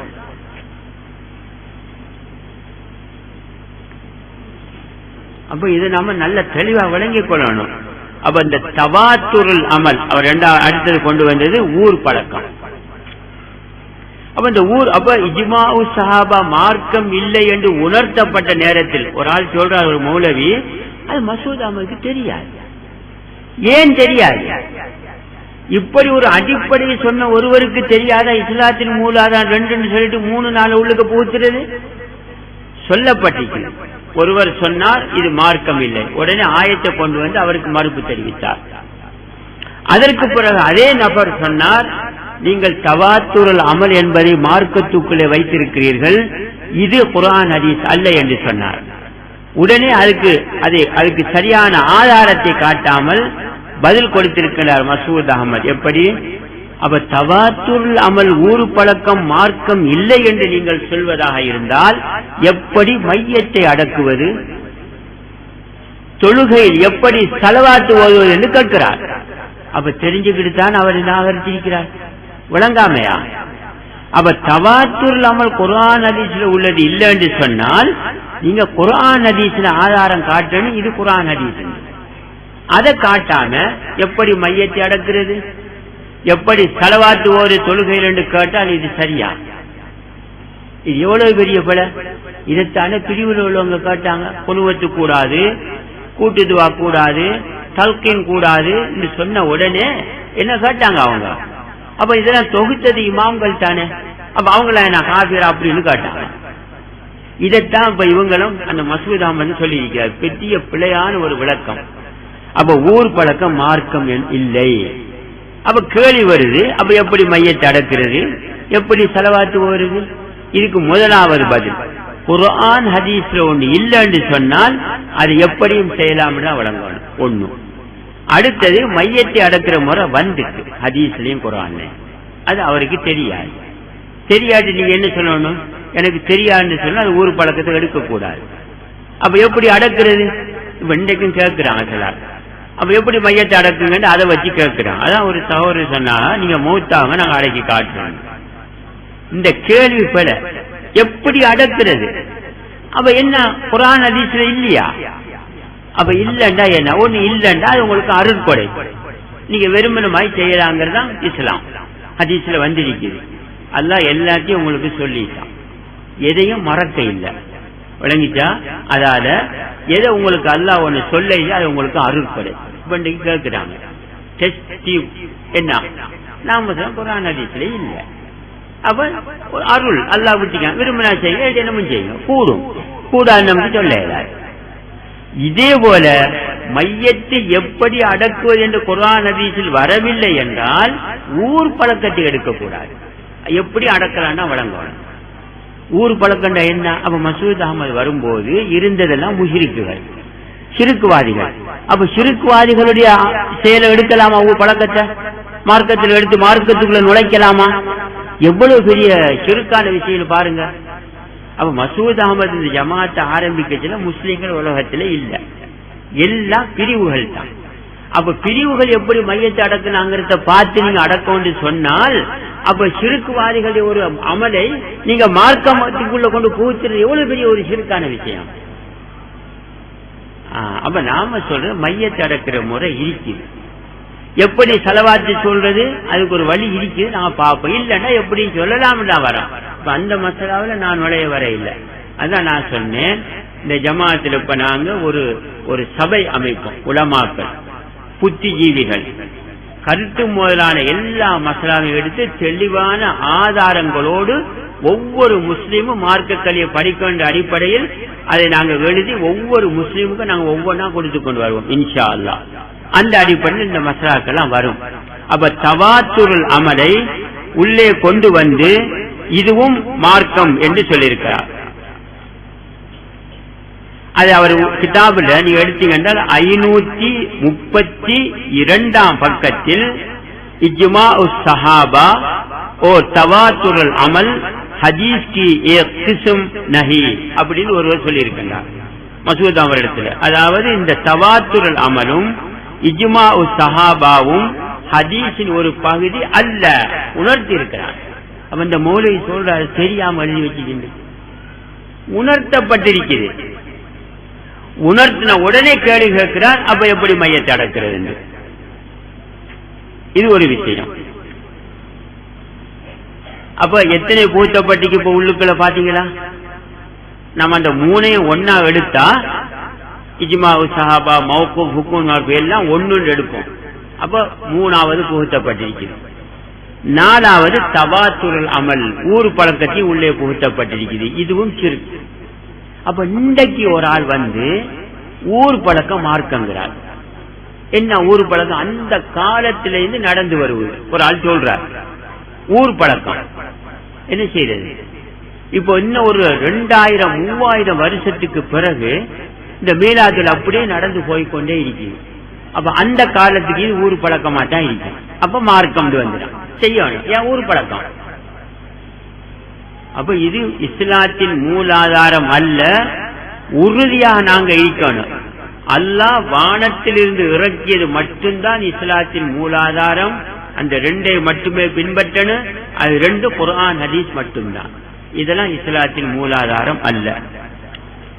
அடுத்தது மிகப்பெரிய ஒரு இஸ்லாத்தின் அடிப்படையை தகர்த்து வைத்திருக்கின்றார் மசூத் அஹ்மத். நீங்க பார்த்தா ஆச்சரியப்படுவீங்க. அது என்ன? நம்ம எல்லாரும் வழங்கி வச்சுக்கோம். இஸ்லாத்துல ஒரு கூட்டம் தான் முஸ்லீம் கூட்டம் இருக்கு. மற்ற கூட்டங்கள் எல்லாம் அது நரகம் செல்லக்கூடியது, பிரிவு. அப்ப ஹிலாபத்து இருந்தாலும் இல்லாவிட்டாலும் ஒரு கூட்டம் தான் சத்தியத்தில் இருக்கும், மற்றதுதான் அசத்தியம். அதான் ஹதீஸ். 72 நரகம் 1 சொர்க்கம். மசூத் அஹ்மத் எழுதி வைத்திருக்கிறார். அவருடைய தாரீக் என்ற ஒரு புத்தகத்தில் வரலாறு எழுதி வைத்திருக்கின்றார். 12 ஹலீஃபாக்கள் நேர்வழி எல்லாருக்கும் தெரியும். அந்த ஹலீஃபாக்கள் ஒரு ஆள் தான் யசீத். யசீதுக்கு பிறகு வந்தவங்க நிறைய பேர் இருக்கிறாங்க. மர்வான் அவங்க எல்லாம் இருக்காங்க. அந்த அப்துல் மலிக் அவெல்லாம் இருக்கிறாங்க. உமர் இப்னு அப்துல் அசீஸ் எல்லாம் நேர்வழி. இந்த காலத்தில நபி சொன்னாங்க, சத்திய இஸ்லாம் பலமாக இருக்கும், உறுதியாக இருக்கும். அனைவரும் ஒரு அமீருக்கு கட்டுப்பட்டு இருப்பார்கள் என்று அபூதாவுல ஹதீஸ் இருக்கிறது. இதுதான் இஸ்லாம். ஆனா மசூத் அஹ்மத் எழுதியிருக்கிறார், யசீதுடைய ஆட்சி காலத்தில் அப்துல்லா இப்னு ஜுபைர் என்ற சஹாபி யசீதுக்கு கட்டுப்படாமல் வெளியேறி, அவருக்கு பின்னால் அந்த நேரத்தில் யசீது மௌத்து, அவருக்கு பின்னால் வந்த ஹலீஃபாவுக்கும் கட்டுப்படாமல் மக்காவிலே சஹாபாக்களை திரட்டி பைஅத் எடுத்து வேறொரு ஜமாத்தை நடத்தினார். அப்ப ஒரே காலத்தில் 2 ஹிலாபத்து இருக்கிறது.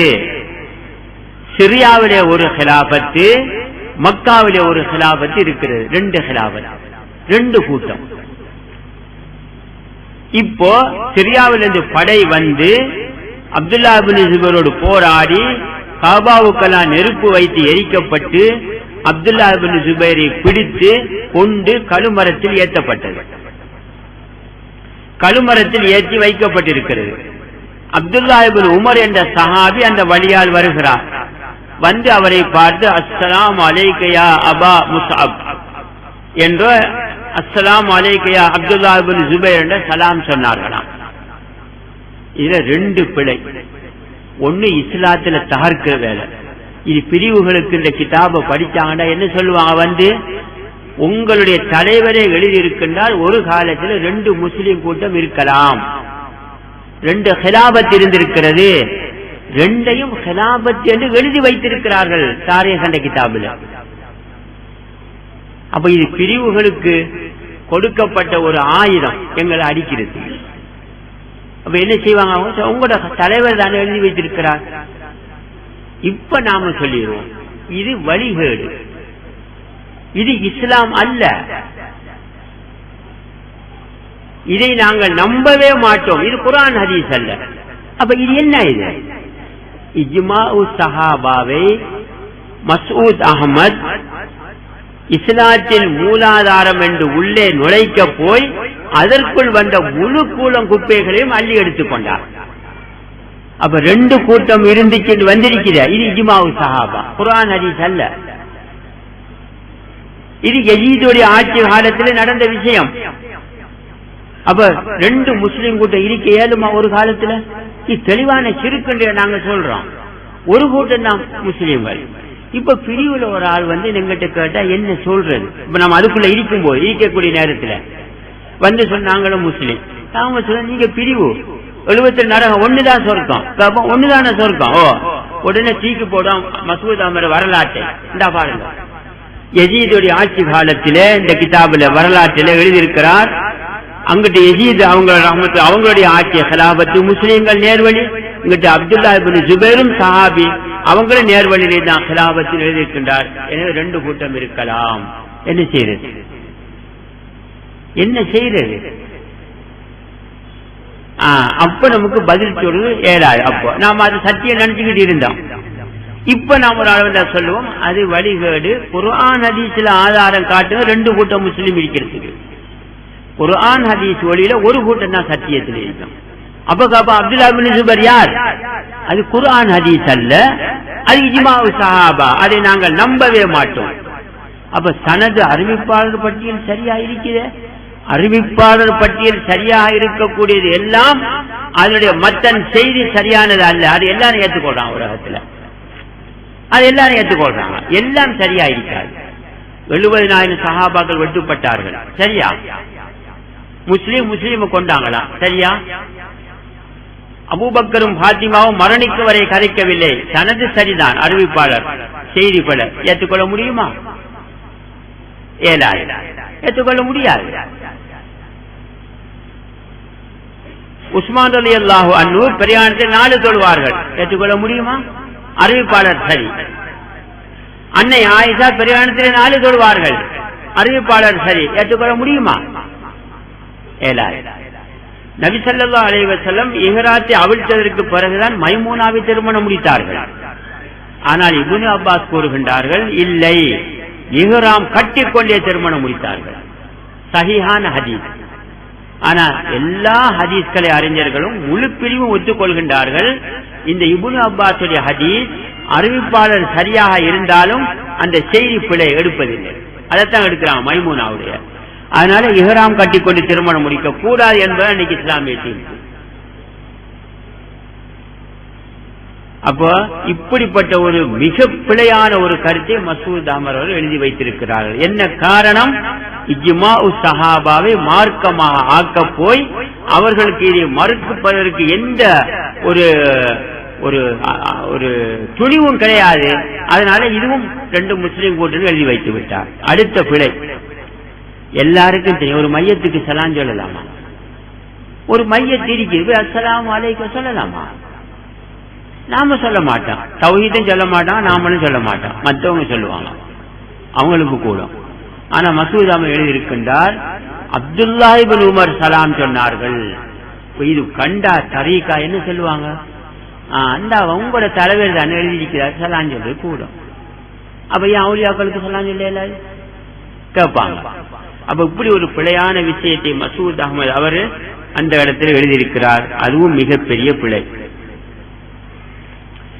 அடுத்தது மசூத் அஹ்மத் பாருங்க, 536 பக்கத்துல என்ன எழுதிக்கிறான்னு பாருங்க. பெரிய ஒரு ஆச்சரியமான விஷயம். மசூத் அஹ்மதுடைய அடிப்படை என்ன? குர்ஆன் ஹதீஸ்.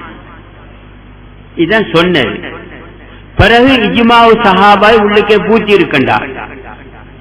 அதுக்கு பிறகு தவாத்துர் அமலையும் பூச்சி இருக்கின்றார். அடுத்தது 2 முஸ்லிம் கூட்டம் இருக்கலாம் என்று சொல்லி இருக்கின்றார். இதெல்லாம் தெளிவான சிறுக்குகள். இப்ப பாருங்க, இப்படி செய்து போட்டு இஜ்மாஉ ஸஹாபாவை மார்க்கமாக ஆக்கிவிட்டு தௌஹீத் ஜமாஅத்துக்கு பதில் கொடுக்கின்றார். எழுதுகின்றார் இந்த கிதாபுல 536 பக்கத்தில், ஜமாஅத்துல் முஸ்லிமீன் और अहले हदीस में बुनियादी फर्क என்று ஒரு தலைப்பு. நாம தான் தௌஹீதுங்கிறது இலங்கை இந்தியாவுல, பாகிஸ்தான் பங்களாதேஷ்ல அஹ்லே ஹதீஸ்னு சொல்றோம், அவங்களுக்கு தௌஹீதுன்னு சொல்றேன், அஹ்லே ஹதீஸ். அப்போ இது எழுதுறார், ஜமாஅத்துல் முஸ்லிமீன் और अहले हदीस में बुनियादी फर्क. தௌஹீத் ஜமாஅத்துக்கும் ஜமாஅத்துல் முஸ்லிமிக்கும் உள்ள அடிப்படை வித்தியாசம் என்ன என்று எழுதி போட்டு எழுதுறார். பாருங்க, முனzzல் மினல்லாஹ் சிர்ஃப் குர்ஆன் வ ஹதீஸ் है. அல்லாஹ்விடமிருந்து இறக்கப்பட்டது குர்ஆன் ஹதீஸ் மட்டுமே. லிஹாதா சிர்ஃப் குர்ஆன் और ஹதீஸ். எனவே குர்ஆன் ஹதீஸ் இருக்கின்றது, அந்த இரண்டும் அசல் தீன் है. இதுதான் மார்க்கத்தின் அடிப்படை. கிசி ஷக்ஸ் கா இஜ்திஹாத் और கியாஸ் நா முனzzல் மினல்லாஹ். எனவே ஒரு மனிதனுடைய இஜ்திஹாத் கியாஸ் எல்லாம் அல்லாஹ்விடமிருந்து இறக்கப்பட்டது அல்ல என்று ஒரு அடிப்படையை கொடுக்கிறார். இப்ப வழங்குது மசூத் அஹ்மதுடைய அடிப்படை குர்ஆன் ஹதீஸ், வேறு எதுவும் மார்க்கம் அல்ல சொல்லிட்டு இங்க பாருங்க எப்படி கொடுக்கிறாரு. बरखिलाफ उसके जमात अहल हदीस के असल दीन 4 है. தௌஹீத் ஜமாஅத்துடைய மூலாதாரம் 4 எழுதுகிறார். ஒன்று குர்ஆன் மஜீத், குர்ஆன். இரண்டாவது ஹதீஸ். மூணாவது இஜ்மாஉ ஸஹாபா வ தாபிஈன். இஜ்மாஉ ஸஹாபாவும் தாபிஈன்களுடைய இஜ்மாவும். விளங்குற விஷயம் நான் என்ன சொல்றேன். அப்ப அங்க நீங்க இஜ்மாஉ ஸஹாபாவை உள்ளுக்க மார்க்கமாக்கி குர்ஆன் ஹதீஸை ஆதாரமாக கொடுத்தீங்க, இது மறுத்த ஒரு ஆளுக்கு. இப்ப தௌஹீத் ஜமாஅத்துக்கு மறுப்பு கொடுக்கும் போது சொல்றீங்க, எங்கட அடிப்படை குர்ஆன் ஹதீஸ், உங்கட 4. ஒன்னு குர்ஆன், அடுத்தது ஹதீஸ், அடுத்த இஜ்மா, அடுத்தது கியாஸ். கியாஸுக்கு விளக்கம் தௌஹீதுல. கியாஸ் என்னன்னு கேட்டா உலமாக்கள் கொடுக்கக்கூடிய கருத்து, ஃபத்வாக்கள், அதான் கியாஸ். அவங்க பாருங்க, இது என்ன மசூத் அஹ்மத் என்ன அடிப்படையில் எழுதுனது. அப்ப அங்க குர்ஆன் ஹதீஸ் சொல்லி போட்டு இப்ப சொல்ல தௌஹீத் ஜமாஅத்து இஜ்மாஉ ஸஹாபாவை பின்பற்றுகின்றார்கள், கியாஸை பின்பற்றுகிறார்கள். இப்ப நாம கேட்கிறோம், நீங்களே இஜ்மாஉ ஸஹாபாவை தானே பின்பற்றுறீங்க, முன்னுக்கு எழுதிட்டீங்களே ஏற்றுக்கொள்ளாதவன் காஃபிர் என்று எழுதி போட்டு இப்ப நீங்க தௌஹீதுக்கு சொல்லி அவங்க இஜ்மாஉ ஸஹாபாவை பின்பற்றுகிறார்கள் என்று. அடுத்து கியாஸ்ங்கிறீங்க, உங்ககிட்டயும் கியாஸ் இருக்குது. என்ன? பாலூட்டும் பெண்ணும் கர்ப்பிணி பெண்ணும் நோம்பை கலா செய்யணும், இது கியாஸா இல்லையா? எதுல கியாஸ்? முசாஃபிர் பிரயாணி நோயாளியில கியாஸ் பண்ணி இவர்களும் கலா செய்ய வேண்டும். அப்ப உங்களோட அடிப்படை 4 தானே. தௌஹீதுக்கும் உங்களுக்கு என்ன வித்தியாசம்? தௌஹீதும் குர்ஆன் ஹதீஸ் இஜ்மாஉ ஸஹாபா தாபிஈன் கியாஸ். உங்களுடையும் இஜ்மாஉ ஸஹாபாவும் இருக்குது, இதுவும் இருக்குது, இந்த தாபிஈன் இதுவும் இருக்குது. தாபியன்களையும் எடுக்கிறார்கள். எப்படி? ஒரு ஹதீஸ் இருக்குது பலகீனமான ஹதீஸ், இதுல தாபியினுடைய ஒரு கருத்தை கொண்டு வந்து இதோடு இணைத்து இந்த ஹதீஸை சஹீஹ் என்று அமல் செய்யறாங்க. இதுவும் அவங்களோட பிழை. உதாரணத்துக்கு யாசீன், மரணித்தவர்களுக்கு யாசீன் ஓதுங்கள், இக்ரஉ யாசீன் அலா மௌத்தாக்கும், மரணித்தவர்களுக்கு யாசீன் ஓதுங்கள். இது ரைவான ஹதீஸ். இப்போ தாபியீன்கள் ஒரு மையத்துக்கு யாசீன் ஓதியதாக வருகின்றது. அதை கொண்டு வந்து இதோடு இணைத்து யாசீன் ஓதலாம் மரண தருவாயில் இருப்பவர்கள். அப்ப இது அவங்களுடைய வேலையை தான் இவங்களே செய்யறாங்க. இதுவும் கியாஸ்தான். இது ஒரு ஃபத்வா உலமாக்களுடைய. தாபியன்கள் இதை நீங்க எடுக்கிறாங்க. அப்ப தௌஹீத் ஜமாஅத்துக்கும் மசூத் அஹ்மது ஜமாஅத்துக்கும் எந்த வித்தியாசமும் கிடையாது. குர்ஆன் ஹதீஸ் என்று சொல்லிவிட்டு குர்ஆன் ஹதீஸ், இஜ்மாஉ ஸஹாபா, தாபிஈன், கியாஸ் அனைத்தையும் எடுக்கின்றார்கள் தௌஹீதை போல. அப்ப பாருங்க என்ன எவ்வளவு தெளிவாக சொல்லியிருக்கிறார். இப்படி இந்த நாளையும் இவர்கள் பின்பற்றுகிறார்கள் என்று. அப்ப இது என்ன முரண்பாடுன்னு சொல்லி கொஞ்சம் நாம சிந்திச்சு பார்க்க வேண்டும். அப்ப நல்ல தெளிவா வழங்குது. இது ஜமாஅத்துல் முஸ்லிமீன் அல்ல. ஜமாஅத்துல் முஸ்லிமீனுக்குள்ள இப்படிப்பட்ட முரண்பாடுகள் ஒரு காலமும் இருக்க முடியாது. அடுத்தது பெரிய ஒரு குஃப்ரான வேலையை மசூத் அஹ்மது செஞ்சு வச்சிருக்கீங்க. இப்ப யாரும் நினைக்க கூடாது, அவரு மௌத்து முடிஞ்சது. நம்மகிட்ட அல்லாஹ் எழுப்பி இவரை பத்தி நம்மகிட்ட கேட்க மாட்டான். நாம என்ன சொல்றோம்னு சொன்னால், அவர் கொண்டு வந்தது ஆரம்பம் சரி, பிறகு அந்த ஜமாத்துல பாலில் தண்ணீர் கலக்கப்பட்டதை போல கலந்து விட்டார். இதான் நாம சொல்றோம். இப்ப இருக்கக்கூடியவர் இன்னும் கொஞ்சம் கூட கலந்து வைத்திருக்கிறார். அது பிரிவு, இஸ்லாம் அல்ல. இப்ப இவ்வளவு விஷயத்தை நீங்க பார்த்துக்கிட்டு வாரீங்க. இன்னொரு குஃப்ரான வேலையை செய்திருக்கிறார் மசூத் அஹ்மத். என்ன பாருங்க, ஒரு முஸ்லிமை இஸ்லாத்தில் இருந்து வெளியேற்றுவது கூடுமா? ஒரு பிழை செய்கிறார், வெளியேற்றுவது கூடுமா? வெளியேற்ற முடியாது. ஆனால் மசூத் அஹ்மத் அவர் கூறுகின்றார், ஜமாஅத்தில் இருந்து ஒருவரை வெளியேற்றுவது கூடும். எழுதியிருக்கின்றார். இதே கிதாபில 533 பக்கத்தில் எழுதியிருக்கின்றார். இப்போ ஒரு ஆலிம் என்கிட்ட சொன்னாரு, இதிலிருந்து வெளியேறியவர் அவருக்கு தெரியாது, வெளியேற்ற கூடாதுன்னு தெரியாது, அதுல எழுதிட்டார். அவரை குறை சொல்லல, அது ஜமாஅத் தான். நான் சொன்ன இல்ல, அவர் ஒருவரை வெளியேற்றினார் இந்த அடிப்படையில். அப்போ அவர் கேட்டார், நீங்க எப்படி இஸ்லாமும் ஜமாஅத்துல் முஸ்லிமீனும் ஒன்றாக இருந்தால் நீங்கள் எப்படி என்னை வெளியேற்றுவீர்கள்? இந்த ஜமாஅத்தில் இருந்து என்னை எப்படி முர்த்தத்தில் நீங்கள் சொல்லுவீர்கள்? எப்படி வெளியேற்றுவீர்கள்? அப்ப பதில் கொடுத்தீங்க மசூத் அஹ்மத், தெரியாம இல்ல, இல்ல வெளியேற்றலாம். உதாரணம், ஒரு மனிதனுடைய உடம்பில் ஒரு விரல் கட்டுவிட்டது, மற்ற உடம்பை பாதுகாப்பதற்காக இந்த விரலை வெட்டலாம். இதே போன்று ஜமாஅத்துக்குள் இருந்து பிரச்சனை போடுகின்ற ஒருவரை ஜமாஅத்தை பாதுகாப்பதற்காக தீனுடைய நல்ல நோக்கத்தில் அவரை வெளியேற்றலாம் என்று எழுதியிருக்கிறார். அப்ப இது கூடுவாய் தெளிவான குஃப்ர். அவர் முஸ்லீமை வெளியேற்ற இயலுமா? அவருடைய கருத்து என்னன்னா, இஸ்லாத்தில் இருந்து வெளியேற்ற முடியாது, ஜமாஅத்தில் இருந்து வெளியேற்றலாம். அப்ப இஸ்லாம் வேற, ஜமாஅத்து வேற. இதன் உள்நோக்கு, உள்ளுக்கு அந்த கருத்து வழங்குது. அப்ப இவரு சொல்றாரு, இல்ல அவருக்கு தெரியாது, தெளிவாக உணர்த்தப்பட்டிருக்கிறது. 533 பக்கத்தில் தெளிவாக இது உணர்த்தப்பட்டிருக்கிறது. அந்த நேரத்தில் ஒரு குர்ஆன் வசனத்தை கொண்டு வந்து 5வது அத்தியாயம் 33 கொண்டு வந்து மசூத் அஹ்மத் சொல்றார், வெளியேற்றுவதற்கு குர்ஆன்ல ஆதாரம் இருக்கிறது. ஆனால் அந்த குர்ஆன்ல எந்த ஒரு ஆதாரமும் இல்லை வெளியேற்றுவதற்கு. அந்த ஆயத்து என்ன? இன்னமா ஜஸாஉல் லதீன யுஹாரிபூன அல்லாஹ் வ ரசூலஹு வ யஸ்ஊன ஃபில் அர்தி ஃபஸாதன் அன் யுகத்தலு அவ் யுஸல்லபு அவ் யுன்ஃபவு மினல் அர்த்.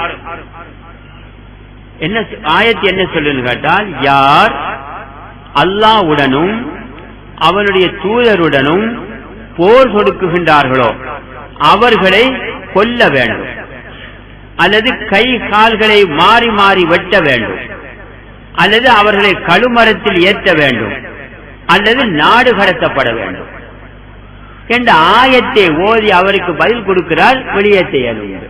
இந்த ஆயத்துல எங்க இருக்கிற ஒரு முஸ்லிமை ஜமாத்திலிருந்து வெளியேற்ற முடியும், இஸ்லாத்திலிருந்து வெளியேற்ற முடியும் இதுல இல்ல. அப்ப இவருடைய கருத்து இருக்குது என்னன்னு கேட்டா, இஸ்லாம் வேற ஜமாஅத்து வேற. இஸ்லாத்திலிருந்து ஒரு ஆள் வெளியேற்ற இயலாது, ஆனா ஜமாஅத்திலிருந்து வெளியேற்றலாம். எப்படிப்பட்ட ஒரு பிழை குஃபர் என்று பாருங்க. அப்ப எங்கட நம்பிக்கை இன்றைக்கால்தான் ஒரு முஸ்லீமை ஜமாஅத்திலிருந்து வெளியேற்ற முடியாது, அவராக வெளியேறுவார். அப்போ இதுவும் சரியான பிழை. அவர் சொன்னார் இல்ல இல்ல அவருக்கு தெரியாம செஞ்சிக்கார். அப்ப நான் கேட்டேன் அப்படியா? அப்ப அவர் தெரியாம செஞ்சிக்கார், அப்ப அதனால ஜமாஅத்துல் முஸ்லிமீன் தான். ஓ ஜமாஅத்துல் முஸ்லிமீன். அப்ப நான் கேட்டேன் உங்களுக்கு தீர்ப்பு வழங்குற முர்த்தத் யாரு? இப்ப இருக்கிறவர் இஸ்தியாக் அஹ்மத். அவர் யாரு? அவரை முர்த்தத்ன்றார். எனக்கு என்ன ஜமாஅத்தின் வெளியேற்றிட்டார், ஜமாஅத்தின் வெளியேற்ற இயலாது, அதனால அவர் முர்த்தத்னு சொன்னார். அப்ப நான் கேட்டேன் இதே வேலையை தானே மசூத் அஹ்மத் செஞ்சாரு வக்கார் அலிக்கு. வக்கார் அலியை வெளியேற்றது, வக்கார் அலி உங்களை போலான்னு சொன்னார் மசூத் அஹ்மத் முர்த்தத்னு. அப்ப அவரை முர்த்தத் தானே அப்படி பார்த்தா உங்களோட படிக்கு. அப்ப இஸ்தியாக் அஹ்மத் முர்த்தத்னு சொன்னால் மசூத் அஹ்மத் முர்த்தத் தான் இந்த படி. அப்படி இல்ல நீங்க சொல்லுங்க மசூத் அஹ்மது ஜமாஅத்து சரி, அவரை முஸ்லீம், அப்ப இவரும் முஸ்லீம் தான். ஏன் மசூத் அஹ்மது பின்பற்றி அவர் எழுநத்தை வச்சுத்தானே இவர் உங்களுக்கு தீர்ப்பு வழங்கினார், விளங்கிச்சா? அப்போ இஸ்தியாக் அஹ்மத் மசூத் அஹ்மது அந்த கொள்கையெல்லாம் இருக்கிறார், எப்படி ஒரு ஆளை வெளியேற்ற முடியும் என்ற அடிப்படையில உங்களை வெளியேற்றினார். அதனால நீங்க இவரே முறித்ததுன்னு சொல்லணும், அவரையும் சொல்லுவாங்க. அப்ப அந்த மௌலவியோட வாதம் என்னான்னு சொன்னால் அது ஜமாஅத்துல் முஸ்லிமீன் தான். இப்ப நான் இவ்வளவு குஃப்ரு ஷிர்க் பித்அத் இருக்கும் போது நீங்க எப்படி அதை ஜமாஅத்துல் முஸ்லிம் என்று சொல்லுவீர்கள்? பதில் சொன்னால் அவருக்கு தெரியாது, உணர்த்தப்படவில்லை. ஆனால் எல்லாம் உணர்த்தப்பட்டிருக்கிறது. இஜ்மாஉ சஹாபாக்கு உணர்த்தப்பட்டிருக்கிறது, தவாத்துல் அமலுக்கு உணர்த்தப்பட்டிருக்கிறது, இதே போல இந்த ஒரு முஸ்லிமை வெளியேற்ற விஷயத்தில் உணர்த்தப்பட்டிருக்கிறது. ஆனால் அந்த ரெண்டு கூட்டம் முஸ்லீமா இருக்கலாம், அது யாரும் உணர்த்த இல்லை. 25 வருஷம் அந்த ஜமாஅெல்லாம் கிட்டத்தட்ட ஒரு 45-50 வருஷம் அதுக்குள்ள இருந்த ஒரு ஆள் கூட மசூத் அஹ்மத் என்ன அந்த கிதாபுல எப்படி எழுதி வச்சுக்கீங்க, ரெண்டு கூட்டம் முஸ்லீம் கூட்டம் எப்படி இருக்கிறது, இது ஷிர்கான விஷயம், இதை மாத்துங்க பிழை, இது இஜ்மாஉ சஹாபா என்று சொல்ல யாருக்கும் துணிவு வர இல்லையே. அவங்களோட நம்பிக்கை இஜ்மாஉ சஹாபா மார்க்கம், எப்படி அதை மறுக்கிறது, எப்படி இல்லாமல் ஆக்குறது, அதனால அப்படியே இருந்துட்டாங்க. அப்ப இது ஒண்ணு. இப்படி பல விஷயங்கள் மசூத் அஹ்மத் என்ற இதுல இருக்கிறது. இதே போல இப்ப இருக்கக்கூடிய இஸ்தியாக் அஹ்மத் இவர் செஞ்சதை போல இதை விட மிக மோசமான ஒரு விஷயத்தை செஞ்சு இஸ்லாத்தின் அடிப்படையை தூள் தூளாக்கிட்டார். பாருங்க, கண்டுகொள்ளையில இது என்ன ஹிக்மத்து அல்லாஹ்வுக்கு தான் தெரியும். இதை நாம ஆரம்பத்தில் சொன்னா யாரும் கேட்க கூடாது. மூசா நபி ஆதம் நபி அலைஹிஸ்ஸலாம், ஆதம் அலைஹிஸ்ஸலாம் மூசா நபிக்கு கொடுத்த பதிலை தான் கொடுப்பேன் நான், யாரும் கேட்டா.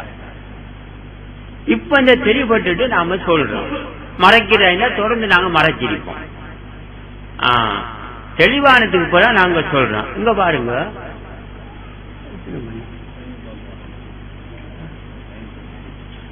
இந்த கிதாப் பாருங்க, இது இஸ்தியாக் அஹ்மத் எழுதின கிதாப், சுமார் ஒரு 15 வருடத்துக்கு முந்தி. பெயர் முக்தலிஃப் அதுவார் ஓர் ஜமாஅத்துல் முஸ்லிமீன். ஜமாஅத்துல் முஸ்லிமீனும் அதனுடைய பல கட்டங்களும் என்ற தலைப்பு எழுதி அந்த மனுஷன் என்ன செஞ்சிக்கான்னு பாருங்க. சுப்ஹானல்லாஹ், ஜைனுல் ஆபிதீன், ஷாஹித் அலி எல்லாம் இருக்கிறாங்க உலமாக்கள். இவங்க இதை பார்த்தாங்களா, என்ன பார்க்க இல்லையா, விளங்க இல்லையா, என்ன விஷயம், பேசாம இருந்திருக்கிறாங்க. அப்ப இலங்கையிலையும் உலமாக்கள் நல்லா உறுதி தெரிஞ்ச ஆளுக்கு இருக்கிறாங்க, நம்மளை விட கூட தெரிஞ்சவங்க இருக்கிறாங்க. திபெத்ராம் மொழியும் இதை சரியா காண இல்லை, ஷிஃபாக் மொழி இல்லாஸ் மொழியும் சரியா இதை பார்க்க இல்லை, என்ன நடந்து தெரியாது. அப்ப இந்த புஸ்தகத்தை எடுத்து பார்க்கும் போது பாருங்க, அதுல என்ன எழுதியிருக்கிறான்னு பாருங்க. பெரிய ஒரு ஆச்சரியம். பிரிவுகள் என்ன வாதிடுகின்றார்களோ அந்த வாதத்தை நியாயப்படுத்தி எழுதி வைத்திருக்கின்றார். பிரிவுகள் என்ன சொல்றாங்க? ஒரு அடிப்படை சொல்றாங்க, ஜமாஅத்துல் முஸ்லிமின் என்பது ஹிலாபத்தில் தான் அவங்களோட வாதம். ஹிலாபத் இல்லாத காலத்துல ஜமாஅத்துல் முஸ்லிமின் ஒன்று கிடையாது. ஜமாஅத் இல்ல, சும்மா நம்ம ஒரு பெயர்களை வச்சுக்கிட்டு இருக்கிறோம், இது தப்லீக், இது ஜமாஅத் இல்ல. ஜமாஅத்தாக இருந்தால் அதற்குள் வருபவன் முஸ்லிம், வராதவன் ஜாஹிலியத்து, வெளியில போனா முருத்தது, எதிர்ப்பவன் காஃபிர். இதுதான் ஜமாஅத்துங்கிறது, ஜமாஅத்துல் முஸ்லிமீன். ஆனா பிரிவுகள் சொன்னா இந்த சட்டம் ஹிலாபத்துல தான். இனி அதுலயும் ஒரு ஆள் கீழே இறங்கி டாக்டர் ரைசிங்கிறவரே சொல்றாரு ஹிலாபத்தில் இந்த சட்டம் இல்லைங்கிற, அவரத்துக்கு தள்ளுங்க. மற்ற அதிகமானவங்களோட கருத்து இதுதான், ஜமாஅத்துல் முஸ்லிம் என்பது ஹிலாபத்துல இப்ப இல்ல. அதனால இப்ப இருக்கக்கூடிய இந்த ஜமாஅத்துல் முஸ்லிமின் சொல்லுதே எங்கள வந்தா முஸ்லீம் வராட்டி முஸ்லீம், இதெல்லாம் பிளங்குறாங்க.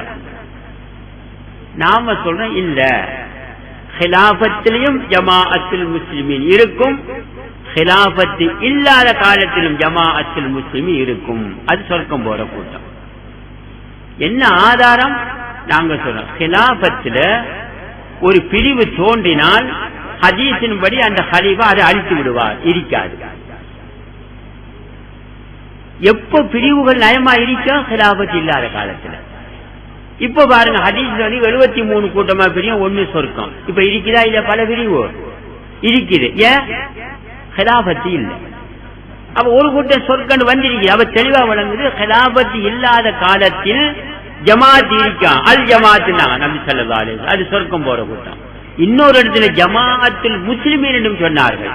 அப்ப நாங்க வைக்கிற வாதம் சரியானது. ஹிலாபத்திலும் ஜமாஅத்துல் முஸ்லிமீன் இருக்கான், அதுதான் ஹிலாபத் தான் ஜமாஅத்துல் முஸ்லிமீன். ஹிலாபத்து இல்லாத காலத்தில் ஜமாஅத்துல் முஸ்லிமீனுக்கும் அதிகாரம் இருக்காது. அதான் சொர்க்கம் போற கூட்டம் ஹதீஸ்ல இருக்குது. யாருக்கும் அசைக்க முடியாது இந்த ஆதாரத்தை, ஒட்டைக்க இயலாது. ஆனா பிரிவு அப்படி சொல்லி கொண்டிருக்குது. அதுக்கு இவரு இஸ்தியாக்காமல் வழி வகுத்து சொல்லி இருக்கிறார். நீங்க சொல்ற உண்மை இந்த மாதிரி சொல்லாம சொல்லிருக்கார். எப்படி? மக்காவில் நபி ஸல்லல்லாஹு அலைஹி வஸல்லம் 13 வருடங்கள் வாழ்ந்தார்கள், ஜமாஅத்து இருக்கவில்லை. 13 வருடங்களுக்கு பிறகு மதீனாவுக்கு போய் ஜமாஅத்தை அமைத்தார்கள், உருவாக்கினார்கள். எப்படிப்பட்ட ஆதாரம் பிரிவுகளுக்கு? 13 வருஷம் ஜமாஅத் இல்லாம இருந்திருக்குது. அப்ப 100 வருஷம் இருக்கலாம், எவ்வளவு காலம் இருக்கலாம். அதுதான் நாங்க சொல்றது, ஜமாஅத் இல்லாம போயிருக்கலாம். என்ன பதில் கொடுக்கிறது இந்த கிதாப கொண்டா? அப்ப அதுக்குள்ள இருக்கச்சல நமக்கு ஒண்ணு சில ஜமாஅத்தின் அமீர் சொல்றார், இது பச்சைப்பட குஃபர் என்று சொன்னாக்கா உங்களோட அமீர் காபிரா போயிட்டாரம்பா, என்ன பதில் கொடுக்கிறது? இப்ப நாம சொல்லுவோம், இது பிரிவில் உள்ளவர் எழுதியது. உங்களை போல ஒரு பிரிவில் உள்ளவர் எழுதியது. இது ஜமாஅத்துல் முஸ்லிமீன கொள்கை அல்ல. குர்ஆன் ஹதீஸ் வழியில, குர்ஆன் ஹதீஸ் வழியில 3 முஸ்லிம் உருவாகினா ஜமாஅத்து உருவாகி. அப்ப என்ன எழுதிக்கான்னு கொஞ்சம் நல்லா பாருங்க. मुख्तलिफ अदवार और जमाअतुल मुस्लिमीन मक्का में 13 साल गुजारने के बाद மக்காவில் 13 வருடங்கள் கழிந்ததற்கு பிறகு जब रसूल सल्लल्लाहु अलैहि वसल्लम बिहुक्म इलाही मदीना मुनव्वरा हिजरत करके आए, அல்லாஹ்வுடைய அந்த சட்ட ஏவலின் பிரகாரம் மதீனா முனவ்வராவுக்கு ஹிஜ்ரத் செய்து வந்தார்கள். और वो सहाबा किराम जो मक्का से इस्लाम के लिए हिजरत करके थे वो भी मदीना मुनव्वरा पहुंच गए. மக்காவில் இஸ்லாத்தை ஏற்ற சஹாபாக்களும் மதீனாவுக்கு வந்தார்கள். तो रसूल सल्लल्लाहु अलैहि वसल्लम ने जमाअत की बुनियाद रखे. அப்போது நபி அவர்கள் மதீனாவில் ஜமாஅத்துக்கு அஸ்திவாரமிட்டார்கள். और बिहुक्म इलाही जमाअत बनाए. பிறகு அல்லாஹ்வுடைய கட்டளையின் பிரகாரம் ஜமாஅத்தை உருவாக்கினார்கள். இது என்ன குஃபர் ஷிர்க்? இது சரியா? இது 13 வருஷம் ஜமாஅத்து இல்ல. அதான் அவங்க சொல்றாங்க, எங்க இருந்துச்சு ஜமாஅத்து? மக்காவுல. நீங்க சொல்ல சட்ட செல்வன மக்காவுல கிடையாது, வந்தா முஸ்லிம் வராத கிடையாது அவங்க சொல்றாங்க. அவங்களோட வாதம் இதுதான். அப்ப இந்த வாதத்தை நல்லா உறுதிப்படுத்தி எழுதியிருக்கின்றார். பிறகு ஜமாஅத் பனானே கே பாத் மதீனாவில் ஜமாஅத்தை உருவாக்கியதற்கு பிறகு ரசூல் ஸல்லல்லாஹு அலைஹி வஸல்லம் தர்ஜிதைல் அஹ்காமாத் உம்மத் குதி பின்வரக்கூடிய சட்ட திட்டங்களை உம்மத்துக்கு கொடுத்தார்கள். வஅத்தஸிமு பிஹப்லில்லாஹி ஜமீஅன் வலா தஃபர்ரகு. ஜமாஅத்தை உருவாக்குவதற்கு பிறகுதான் இந்த ஆயத்தை கொடுத்தார்கள். அல்லாஹ்வுடைய கைத்தை பிடித்து ஒரு கூட்டமாக இருங்கள், பிரியாதீர்கள். எப்படிப்பட்ட பிழை! மக்காவுல இறங்கிட்ட, மக்காவுல அல்லாஹ்வுடைய தீனை நிலைநாட்டுங்கள், பிரியாதீர்கள். அப்ப ஜமாஅத்தை எங்க மக்காவுடைய சட்டம் வந்துட்ட. இப்ப இந்த ஆயத்தை கொண்டு வந்து சொல்ல ஜமாஅத்து உருவாக்கியதற்கு பிறகு இதை நபி அவர்கள் கொடுத்தார்கள். அடுத்தது அல் ஜமாஅத்து ரஹ்மத்துன் வல் ஃபுர்கத்து அதாப் சொன்னார்கள். வல் முஃபாரிகுல் தீனிஹா தாரிகுல் ஜமாஅத்தை விட்டு பிரிந்து மார்க்கத்தை விட்டு முர்த்தத் அப்படி என்ற இதுகளை கொண்டு வந்து விட்டு சொல்லுகின்றார். ஜமாஅத்து பன்கர் ரஹனா ஜரூரி ஹை, ஜமாஅத்தோடு இருப்பது கட்டாயம். जमाअत लाजिम है, जमाअत अवश्यम. जन्नत में जाने के लिए जमाअत का पकड़ना लाजिम है. சொர்க்கம் நுழைவதற்கு ஜமாஅத்தை பிடிப்பது கட்டாய கடமை. அல்லாஹ் தாலா का हाथ जमाअत पर है, அல்லாஹ்வுடைய கை ஜமாஅத்தில் இருக்கிறது. ஜமாஅத் छोड़ने वाले का हसर बुरा होगा. ஜமாஅத்தை விடுபவனுடைய இறுதி முடிவு மிக மோசமாக இருக்கும். ஜமாஅத் छोड़ना इस्लाम को छोड़ना है, ஜமாஅத்தை விடுவது இஸ்லாத்தை விடுவதாகும். जमाअत रहमत है, जमाअत अरुल. जमाअत को जोड़ने वाला को कत्ल कर दो, जमाअत विடுபவனை கொண்டு விடுங்கள். सुन्नत को जोड़ने वाला भी जमाअत से निकल जाता है, सुन्नத்தை விடுபவனும் ஜமாஅத்திலிருந்து வெளியேறி விடுவான். என்ன இது சுப்ஹானல்லாஹ்! எப்படிப்பட்ட பிழை! சுன்னத்தை விட்டு அவத்த ஜமாஅத்திலிருந்து வெளியில போவானா? அப்ப ஒரு ஆள் 12 ரக்காயத்து தொழுவுற இல்ல, காபிரா? என்ன இது? சுபோடைய சுண்ணத்துல கருத்து ஒரு ஆள் தொழுவது இல்ல, காபிரா? ஜமாஅத்து போய்த்தாரா? இவங்க இது ஜமாஅத்து வேற, இஸ்லாம் வேற. இவர்கிட்ட ஜமாஅத்துல இருந்து போவாங்க, இஸ்லாத்திலிருந்து வெளியே செய்யலாது. இதுதான் நம்முடைய கருத்து, பிரிவுடைய கருத்து தான் இது. அப்ப பாருங்க, இந்த மாதிரி சொல்லியிருக்க எவ்வளவு பெரிய பிள்ளைன்னு சொல்லி சிந்திச்சு பாருங்க. இஸ்லாத்தின மூலாதாரங்களை தகர்க்கக்கூடிய விஷயம். அப்ப மசூத் அகமதும் இப்படி வேலையை செய்திருக்கின்றார், எங்களுடைய இஸ்தியாக் அகமது இப்படி வேலையை செய்திருக்கின்றார். அதனாலதான் நாங்க பார்த்தோம், இது தெளிவான ஒரு பிரிவை தவிர இது ஜமாஅத்து அல்ல. இதனால நாங்க முடிவெடுத்தோம், இந்த பிரிவிலிருந்து ஒதுங்குவது கட்டாய கடமை. எனவே நாங்கள் பிரிவிலிருந்து ஒதுங்குகிறோம் என்று சொல்லி ஒதுங்கி நாங்கள் இப்ப குர்ஆன் ஹதீஸை மட்டும் பின்பற்றிக் கொண்டு இருக்கின்றோம். இப்போ ஒரு கேள்வி வருது, சரி அவங்க இந்த இஜ்மா உஸ்ஸஹாபா தவாத்துல் அமல் இந்த விஷயங்கள் நாம சொன்ன 4 வாபஸ் வாங்கிட்டா சரியா என்று ஒரு கேள்வி. இல்ல, குர்ஆன் ஹதீஸுக்கு முரணான இன்னும் பல விஷயங்கள் இருக்குது, இன்னும் இருக்குது. இதெல்லாம் நாங்க இப்ப மாத்திடுவோம். அவங்களுக்கு கீழே இருக்கும் போது ஒரு கட்டுப்பாட்டுல இருந்தோம். இப்ப அவங்களோட இதுல இல்லாததுனால, அது பிரிவண்டு வந்ததுனால நாங்க குர்ஆன் ஹதீஸ் ஒளியில பின்வரக்கூடிய இந்த விஷயங்கள் எங்களுக்கு சில மாற்றங்கள். ஒண்ணும் குர்ஆன்ல இருக்குது, அதாவது முஜாதலா முபாஹலா, விவாதம் செய்வதும் முபாஹலா செய்வதும் அனுமதி குர்ஆன்ல. ஒரு பிரிவுல உள்ள வந்து ஜமாஅத்துல் முஸ்லிம் வழிகேடுன்னு சொல்ற, நாங்க சொல்றோம் இல்ல ஹக், வாங்க விவாதத்துக்கு. இல்ல நாங்க வரமாட்டோம்னு சொன்னா இது கருத்து என்ன? அப்ப நாங்க ஹக்குல இல்ல. முபாஹலாக்கு கூப்பிடுறோம், நாங்க முபாஹலாக்கு வரமாட்டோம், அப்ப நாம வழிகேடுல இருக்கிறோம். இப்ப அந்த ஜமாஅத்துக்கு கீழே இருந்தா இதுதான் எங்களோட நிலைப்பாடு.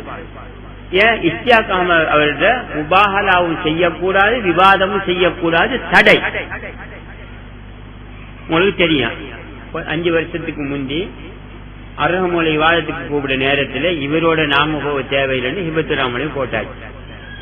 போட்டா எப்படி தகவல் கிடைச்சிட்டு பாகிஸ்தான், அது யாரு கொடுத்தே தெரியாது. உடனே கடிதம் வந்துச்சு, தர்க்கம் விவாதம் செய்யக்கூடாது. அப்ப நானும் ஹிபத்துராமலையும் கோல்ல கதைச்சோம், இப்படி நாங்க ஒப்பந்தம் பண்ணிட்டோம், செஞ்சுதான் ஆகணும், குர்ஆன் இருக்கு கூடும். இல்ல இல்ல விவாதம் செய்யக்கூடாது, செய்தால் நடவடிக்கை எடுப்பேன். அடுத்தது அப்ப திருப்பி 2 பேர் நாங்க கரைச்சி ஒப்பந்தம் பண்ணிட்டோம், இதை செஞ்சுதான் ஆகணும், இல்லன்னா ஒண்ணும் செய்யல. அதுக்கு ஒரு கடிதம் வந்துச்சு, சரி இதை மட்டும் செய்யுங்கள். அதுக்கு பிறகு இப்போ ஒரு கடிதம் துல்ஹஜ் 29 எழுதிருக்கு, என்ன நோக்கம்னு தெரியாது, நான் விவாதத்தை தடுக்கவில்லை. என்ன விஷயம் விளங்க இல்லை. இப்ப கடிதம் வந்து நான் விவாதத்தை தடுக்கவில்லை அப்படின்னு. அப்போ முஜாதலா இந்த விவாதம் முபாஹலா கூடும். எந்த பிரிவாவது இந்த சத்தியத்தோட மோதினால் நாம அழகான முறையில் அதுக்கு ஒரு முறை இருக்கு விவாதிக்கிறது. அல்லாஹ் சொல்ல அழகான முறையில் விவாதிங்கள். அதே போல பிரிவுல எதிர்த்தா நாம முபாஹலாவுக்கு கூப்பிடுவோம். ஏன் நாம ஹக்குல இருக்கிறோம். அல்லாஹ் குர்ஆன்ல சொல்றான் நபியை பார்த்து, நபியே இப்படி இதுக்கு எதிரானவங்க அப்படி வந்தா கூப்பிடுங்க. நீங்க மனைவி மக்களை நான் அழைத்துக் கொண்டு வாருங்கள், நாங்களும் மனைவி மக்களை அழைத்துக் கொண்டு வந்து அழிவு சத்தியம் செய்வோம் அப்படின்னு. அப்ப அது எப்படி நபிக்கு மட்டும் எங்களுக்கு இல்லைங்கிறது? அப்ப சத்தியத்தில் இருக்கக்கூடிய நாங்க குர்ஆன் ஹதீஸை பின்பற்றுற விஷயத்தில் இந்த ரெண்டையும் நாம இது பண்ணுவோம். மூணாவது விஷயம், லைஃபான ஹதீஸை கொண்டு அமல் செய்வது அவங்கள கூடாது, நாம சொல்ல கூடாது. ஆனா ஹதீஸ் கலை அறிஞர்கள் 100க்கு 80 விதமானவர்கள் சொல்லுகின்றார்கள் லைஃபான ஹதீஸை கொண்டு அமல் செய்யலாம். ஆனா நாங்க சொல்றது கூடாது. அந்த அடிப்படையில் அவங்க சொல்றாங்க சப்பு சரி பண்ணும்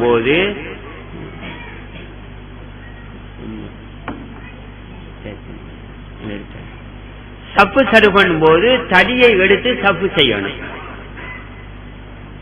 இது அங்க இருக்குது. அப்ப எங்கேயும் நடந்து கொண்டிருந்து பிறகு நாங்க பார்த்தா அந்த ஹதீஸ் லைஃப், இது சஹீஹான ஹதீஸ் அல்ல. இது அப்ப ஹதீஸ் சஹீஹ் இல்லை என்றால் ஒரு அமலை செய்தால் அது பித்அத் ஆகிவிடும். மார்க்கத்தில் இல்லாத ஒன்றை உள்ளுக்க புகுத்துவது அது பித்அத் ஆகும். அப்ப நாங்க சொன்ன இது ஹதீஸ் லைஃப். அப்ப அவங்க சொல்றாங்க இல்ல இது ஹசன். எப்படி ஹசன்? ஹதீஸ் லைஃப் தான். 2 ராவி இருக்கிறார். ஒன்று முஸ்அப், அவர் பலவீனமானவர். இன்னொரு முஹம்மது பின் முஸ்லிம், அவர் மஜ்ஹூல், யாருன்னு தெரியாது. ஹதீஸ் லைஃப்.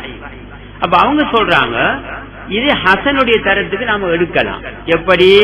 உமர் கத்தாபு சவ்வு செய்யும் போது காலில் அடிப்பார்கள், பிலால் சவ்வு செய்யும் போது காலில் அடிப்பார்கள். எனவே இந்த பலவீனமான ஹதீஸை இது பலப்படுத்துகின்றது. எனவே இது ஹசனுடைய தரத்துக்கு வருகின்றது, அமல் செய்யணும். அவங்க அந்த பித்அத்தை செய்வது மட்டுமில்ல, கடைசியா எங்களுக்கு கடிதம் வந்து செஞ்சே ஆகணும். உமர் அலி சாப் இந்த ஹதீஸ் படி அமல் செய்யணும் என்று கட்டளை போட்டார். எப்படி நாங்க ஒரு பித்அத்தை செஞ்சு நரகத்துக்கு போறது?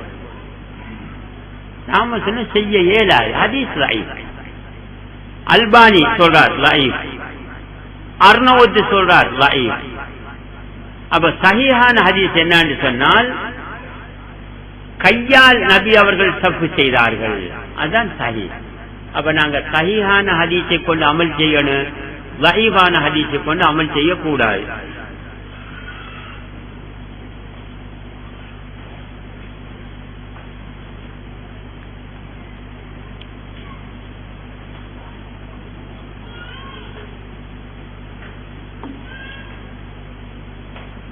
அப்ப அவர் எழுதுறாரு இது ஹதீஸ் ஹசன் தான்.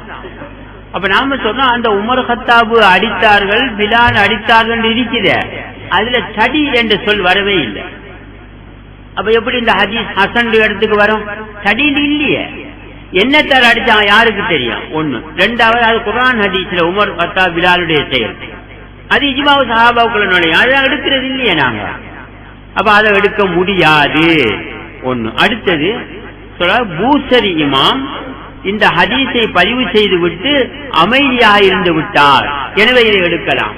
இது ஹதீஸ் கலைக்கு முரணான விஷயம். எப்படி? புகாரி முஸ்லிமில் உள்ள ஹதீஸ்கள் சரி, அது வாய் திறக்கிறார். ஆனா மற்ற கிதாபுல ஒரு ஹதீஸை ஒரு இமாம் எழுதி ஒன்றும் சொல்லாமல் போனால் அது சஹீஹ் என்பது கருத்து அல்ல. அதை ஆய்வு செய்யணும், செய்து சஹீஹ் என்று சொன்னால் தான் எடுக்கணும். எனவே பூசரி இமாம் அமைதியாக இருந்தது இது சஹீஹ் என்பதை ஒரு காலமும் காட்டாது. அப்ப அதனால 2 ஹதீஸ்களை அறிஞர்கள் லைஃப் என்று சொல்லிக் கொண்டு சஹீஹான ஹதீஸ் கையினால் சரி பண்ணுவது. அப்ப நாம சஹீஹ் இருக்கும் போது ஏன் இதுக்கு போகணும்? ஹதீஸின்படி அமல் செய்ய வேண்டியதுதானே. தகப்பலல்லாஹு மின்னாவுக்குள்ள ஏன் நுழையணும்? ஹதீஸ் இருக்கு அல்ஹம்துலில்லாஹ் யக்ஃபிருல்லாஹு லனா வலக்கும், நாம சஹீஹை கொண்டு அமல் செய்யணும். இதை கொண்டு அமல் செய்ய வேண்டிய எந்த அவசியமும் இல்லை. அப்ப அவங்கள்ட்ட லைஃபான ஹதீஸ் அமல் செய்வது கூடும். அப்ப நாங்க இந்த தடி எடுக்க மாட்டோம், அது பித்அத். அடுத்து பாலூட்டு பெண் கர்ப்பிணி நோன்பு கலா கிடையாது, ஹதீஸ்ல சை அவங்ககிட்ட கலா செய்யணும்.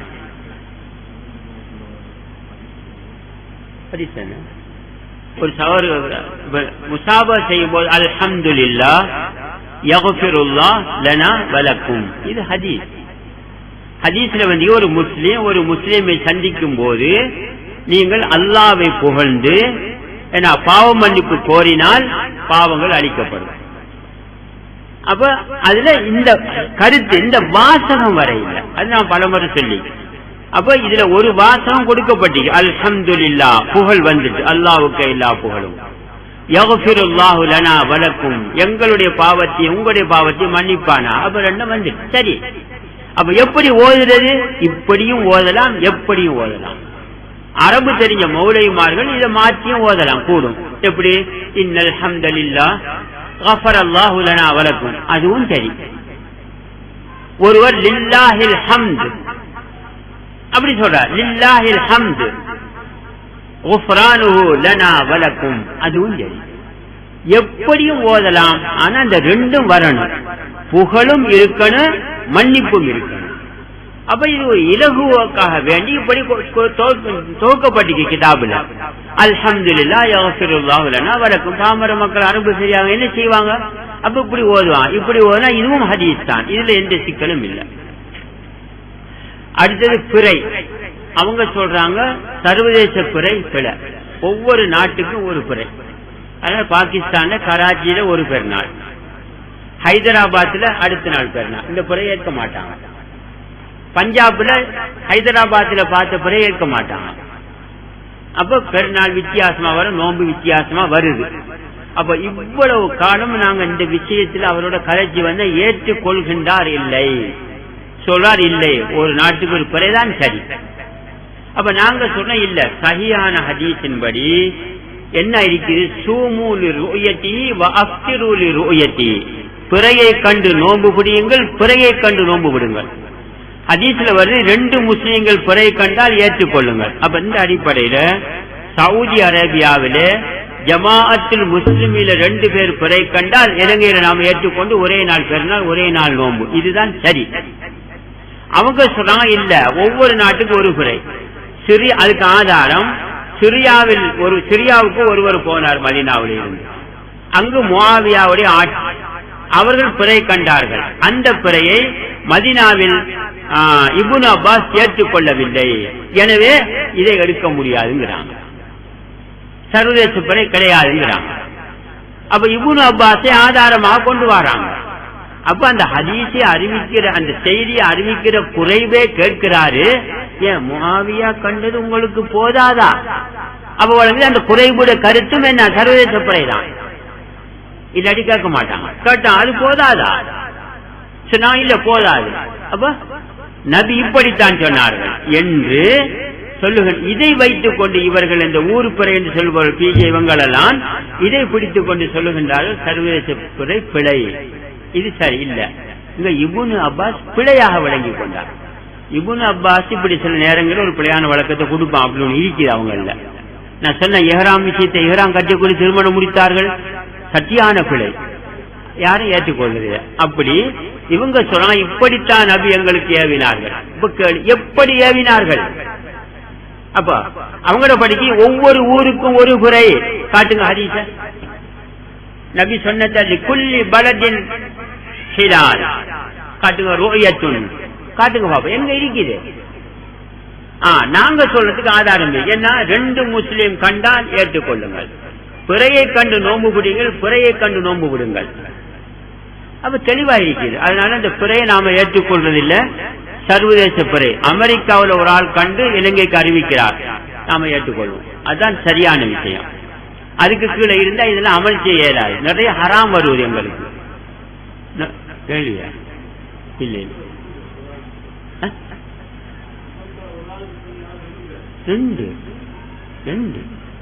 அமெரிக்காவில 2 முஸ்லிம்கள் பிறை காண்றாங்க, கனடாவில் 2 முஸ்லீம் கண்டு அறிவிச்சா நாம ஏற்றுக்கொள்வோம். ஒரே நாள்லாம் பெருநாள் நோம்பெல்லாம். அதுக்கு கீழே இருக்கும்போது நிறைய ஹராம் எல்லாம் வருது. அரபாவுடைய தினத்தில வேற பெருநாள் இல்லாம போகுது, நோன்பு, பெரிய சிக்கல். அப்ப அவங்க இந்த இப்னு அப்பாஸ் பிள்ளையா வழங்கி கொண்டு எடுத்ததுனால வந்த வினைதான் இது. அதனால சர்வதேசப்படிதான் சரி. அடுத்து தஹியத்துல் மஸ்ஜித் அவங்களோட கருத்தை எடுக்க முடியாது, பிள்ளை. அவங்க சொல்றாங்க பள்ளிக்குள்ள வந்து 2 ரக்காய் தொழுதுட்டு அதுக்கு பிறகு ஒரு ஆள் வெளியில போய் சியாக்கு போறா, அங்க போறா, அங்க போறா, இந்த பள்ளி இதுக்குள்ள சுற்றுலா எல்லைக்குள்ள திருப்பி வந்தா உட்காரலாம், தொழ தேவையில்லை. இது பிழை. ஹதீஸ்ல எந்த ஒரு ஆதாரமும் இல்லை. பள்ளிக்கு நுழைந்தா 2 ரக்காய் தொழணும், அவ்வளவுதான். வெளியில போயிட்டு வந்தா 2 ரக்காய் தொழுதே ஆகணும். அதுதான் நாம எடுக்கணும். இதுதான் சரியான ஹதீஸ். அடுத்தது அவங்களோட ஒரு கருத்து இருக்குது, பள்ளிக்குள்ள தொழுவிக்கும் போது சுற்றுலா அவசியம் இல்லை. என்ன கருத்து அவங்கள? பள்ளிக்குள்ள ஜமாத்து நடக்கும் போது அதுக்கு முன்னுக்கு பெண்கள் வருவாங்களா, கழுத வரமா, நாய் வரமா, இதான தொழுகையை முடிக்கும். அதுக்குள்ள நடக்காத ஒரு சும்மா அவங்களோட ஒரு சுய விளக்கத்தை வச்சு சுற்றுலா தேவையில்லைங்கிறாங்க. நானும் பல வருடங்களாக போராடி வார நேரத்தில் தான் ஏற்றுக்கொள்ள மாட்டேங்காங்க. இல்ல சுற்றுலா தேவையில்லை, ஆதாரத்தை காட்டுங்க. அன்றைக்கு வந்த கடிதத்திலும் கேட்கிறார், பள்ளிக்குள்ள சுற்றுலா வைக்கிறதுக்கு ஆதாரம் காட்டுங்க. பள்ளிக்குள்ள சுற்றுலா வைக்கிறதுக்கு என்னத்துக்கு ஆதாரம்? தேவையில்லை என்பதற்கு நீங்க தான் ஆதாரம் காட்டணும். ஏன் ஹதீஸ்ல பொதுவா வந்துட்டு தொழும் போது சுற்றுலா வையுங்க. ஹதீஸ் பொதுவானது, இதுக்கு முத்தலக்குங்கிறது. நீங்க இதை கையது வரையறுக்கிறா நீங்க தான் ஆதாரம் காட்டணும். பள்ளிக்குள்ள சுற்றுலா தேவையில்லை என்று எங்க இருக்கிறது? அப்போ நாம கேட்கிற கேள்வி, அப்போ பெண்ணுக்கும் நாய்க்கும் மனிதர்களுக்கும் தானே சுற்றுலா? ஹதீஸ்ல வந்து ஷைத்தானுக்கும் சுற்றுலா வையுங்கள், அவனும் முன்னுக்கு வரக்கூடாது. அவ பள்ளிக்குள்ள வருவானா இல்லையா? பாங்குச்சனா ஓடுறான், திருப்பி வாரான், காமுச்சனா ஓடுறான், திருப்பி வாரான். அப்ப அவனுக்கும் சுற்றுலா வைக்கத்தானே வேணும். எனவே பள்ளிக்குள் தேவை இல்லை என்பதற்கு நீங்க ஆதாரம் காட்டணும். சுற்றுலா வையுங்கள் என்று கட்டளை வந்ததுனால பள்ளிக்குள்ள தொழுதாலும் சரி, பாலைவனத்தில் தொழுதாலும் சரி, எங்க தொழுதாலும் சரி சுற்றுலா அவசியம். அதனால அந்த கருத்தை நாம எடுக்க இயலாது. அடுத்தது, முஷ்ரிக்குகளை இணை வைப்பவர்களை மக்கா மதீனாவுக்கு கூட்டி போறது கூடாது. குர்ஆன்ல இருக்குது, முஷ்ரிக்குகள் மக்காவுக்கு நுழையக்கூடாது. ஒரு ஹிலாபத்து வந்தா தடுக்கும். இப்ப சவுதியில் உள்ளது ஹிலாபத்து இல்ல, அதனால கபூர் வணங்கிகள் எல்லாம் அங்க போறாங்க. கபூர் வணங்கிகள் அங்க போய் யா ரசூலல்லாஹ், யா அலி, யா ஹுசைன் அங்கே நெஞ்சில் அடிக்கிறான், சிறுக்கு வைக்கிறான். சிறுக்கு வைக்கிறவனுக்கு விசா கொடுத்து சவுதி அரேபியா. என்ன காரணம்? அது இஸ்லாமிய ஆட்சி இல்ல, அது ஒரு பிரிவு. அவங்க சொல்றாங்க இஸ்லாமிய ஆட்சி இல்லை. இஸ்லாமிய ஆட்சி ஆயினா 30 லட்சம் சேருமா? வேண்டா, ஒரு 1000 பேர் சேருவாங்க. இது முழு முஷ்ரிக்களும் உள்ளுக்க போய் நிறைஞ்சி காபாவை நக்குறாங்க, அதை கட்டி முடிவு பண்றாங்க. நபியுடைய கபருக்கு போய் தொட்டு மோக்குறாங்க, யார சொல்லதாங்கிறாங்க, யா அலிங்கிறாங்க, யா ஹுசேன், யா அலி மததுங்கிறாங்க. என்ன இதெல்லாம்? அப்ப தெளிவான சிறுக்கு அங்க நடக்குது. அங்க அது இஸ்லாமிய ஆட்சி இல்ல. அப்ப முஷ்ரிக்குகள் அங்க போகக்கூடாது குர்ஆன் சொல்லுது. அதனால இஸ்லாமிய ஒரு ஹிலாபத் இருந்தா தான் தடுக்கும். முஷ்ரிக்களுக்கு விசா கிடையாது. இது இஸ்லாமிய ஆட்சி இல்ல, அது ஒரு பிரிவு, ஒரு வழிகேடு. அது சவுதி அரேபியா ஆட்சி. அவங்கள ஒரு வழிகேட்டுக்கு தெளிவான ஒரு ஆதாரம் வெள்ளிக்கிழமை 2 பாங்கு. ஏன்? இஜ்மாவு சஹாபாவை எடுக்கிறாங்க. ஆனா பெரிய ஆட்சியை பாகிஸ்தான் எடுக்கிறே இல்ல. இஜ்மாவு சஹாபாவை எடுக்கணும்னு சொல்றாங்க. இஜ்மாவு சஹாபா நிராகரிப்பவன் காபிர் என்கிறாங்க. திருப்பி பார்த்தா பாங்கில 2 பாங்கு. அப்ப உஸ்மான் ரலியல்லாஹு அன்ஹு ஒரு ஹலீஃபா செஞ்சதில்லை அந்த 2 பாங்கு. அப்ப எடுக்கணும் இல்ல, ஆனா எடுக்க மாட்டேங்காங்க. ஆனா சவுதியில எடுக்கிறாங்க 2 பாங்குண்டே கேள்வி தெளிவான வழி பித்அத். அப்ப கேட்பான், உஸ்மான் ரலியல்லாஹு அன்ஹு பித்அத்தான்? அஊது பில்லாஹ். அதான் கேட்கிறாங்க. உஸ்மான் ரலியல்லாஹு அன்ஹு பித்அத் செய்ய இல்லை. இது சனது சரியாக இருந்தாலும் இந்த செய்தி பிழை, நம்பவே கூடாது. ஒரு காலமும் உஸ்மான் ரலியல்லாஹு அன்ஹு ஒரு பித்அத் செய்ய மாட்டார்கள். அப்ப நீங்க சும்மா இதை இஜ்மா அள்ளி போட்டுக்கிட்டு நீங்க சவுதியில செய்யறாங்க, இவங்க செய்யறீங்க. இது என்ன காரணம் தெரியல. இப்படி நிறைய இருக்குது. அப்ப அந்த முஸ்லிம்களை கொண்டு போறக்கூடாது. பாகிஸ்தான்ல ஏஜென்சி வச்சு இந்த பிரிவுகளை உம்ராவுக்கும் ஹஜ்ஜிக்கும் கூட்டி போறாங்க. இதை நாம 2 முறை விளக்கணும் வந்த நேரம். இதை நான் எடுத்து போடுவேன். போய் நப்பாட்டிடுவேன் சொன்னார். நப்பாட்டவே இல்லை. எப்படி தெரியும் நப்பாட்ட இல்லைன்னு? கிட்டத்துல சிவாக் மௌலவி இலியாஸ் மேல உம்ராக்கு போனாங்க. போயிட்டு வந்து சிவாக் மொழி சொன்னாரு, எடுக்கவே இல்லை அவங்க. இப்ப நான் கண்டேன் பாகிஸ்தான்ல ஜமாத்தில் உள்ளவங்க சிறுக்குவாதில கூட்டிட்டு வந்துட்டான் உம்ராக்குன்னு சொன்னாரு. கடைசியா போய் சிவாக் மொழி மட்டும், அதுல இலியாஸ் மொழி இல்ல. வந்து சொன்னார், நான் கண்ணால கண்டேன், கதைச்ச பிரிவை சிறுக்குவாதிகளை கூட்டிட்டு வந்துட்டாங்க. அப்ப இது நாம செய்ய மாட்டோம், சொல்றோம் கூடாது. பிரிவினைவாதிகளை பிரிவுல உள்ள சிறுக்குவாதிகள் அங்க கூட்டிட்டு போறது கூடாது. அடுத்தது அவள ஒரு கருத்து இருக்குது, சரியான பிழை. ஜக்காத்து விஷயத்துல ஆடு மாடு ஒட்டகம் இருக்கிற இதுக்கு ஒரு கணக்கு இருக்கு, அந்த கணக்கு வந்தா தான் ஜக்காத். ஆனா அவரோட கருத்து என்னன்னு கேட்டா, அது குறைய இருந்தா எல்லாத்தையும் சேர்த்து ஜக்காத்து கொடுக்கணும். இது பிழை. இது அங்க எதிர்ப்பு தெரிவிச்சுக்காங்க பாகிஸ்தான்ல, இது உங்களோட பிழை அப்படின்னு. அப்ப இதை நாம ஏற்றுக்கொள்ள மாட்டோம். அப்படி இல்லை, கணக்கு இருக்குது. ஆட்டுக்கு ஒட்டகத்துக்கு 5, இப்படி ஆட்டுக்கு எத்தனை 40, மாட்டுக்கு எத்தனை, அது வந்தா தான் ஜக்காத்து. இது அடுத்தது இந்த இவர் இஸ்ஸாக் அஹ்மத் ஒரு சரியான சிறுக்கான விஷயம் 2 இருக்குது. ஒன்னு, நபியுடைய கபர்ல போய் துவா கேட்கலாம், நமக்கு தேவைப்பட்டதை கேட்கலாம், வசீலாக்கி தேடலாம். இதெல்லாம் சிறுக்கான விஷயம், இது கூடாது. அவங்களோட கிதாபுல எழுதியே இருக்குது.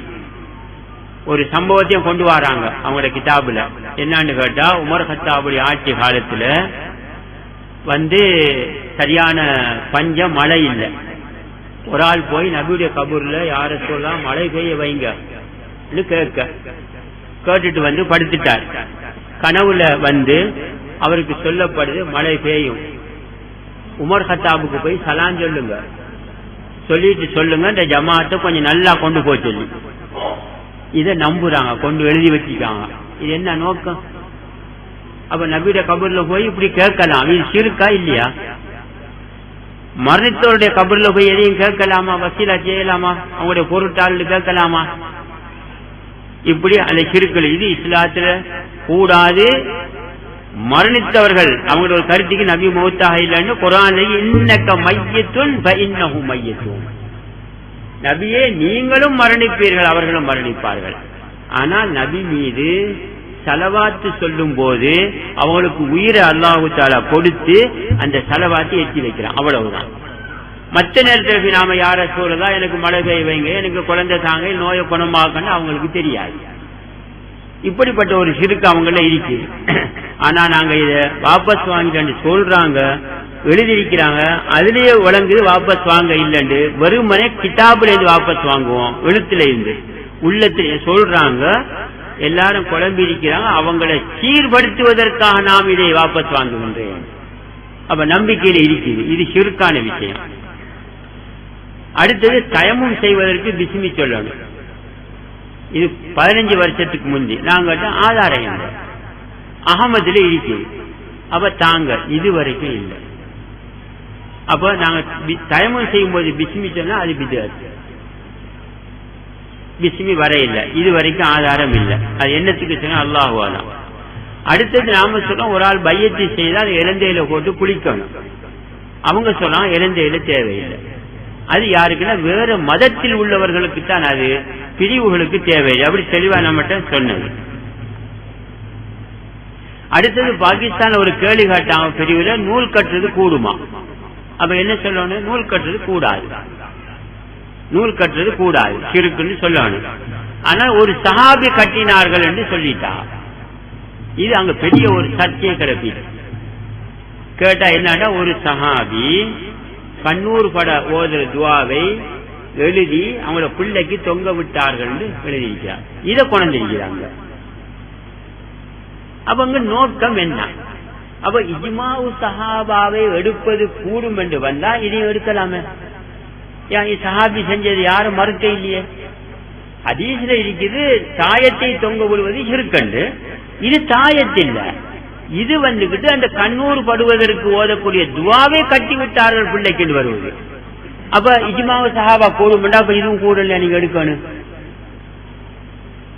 அப்ப இப்படி ஒரு பிழையான விஷயம் இஸ்லாத்தில், இதெல்லாம் கூடாது, எதுவுமே தொங்க விடக்கூடாது. அடுத்தது தாடி வெட்டுவது கூடுமா கூடாதா? தாடி வெட்டுவது கூடாது ஹதீஸ் வழியில.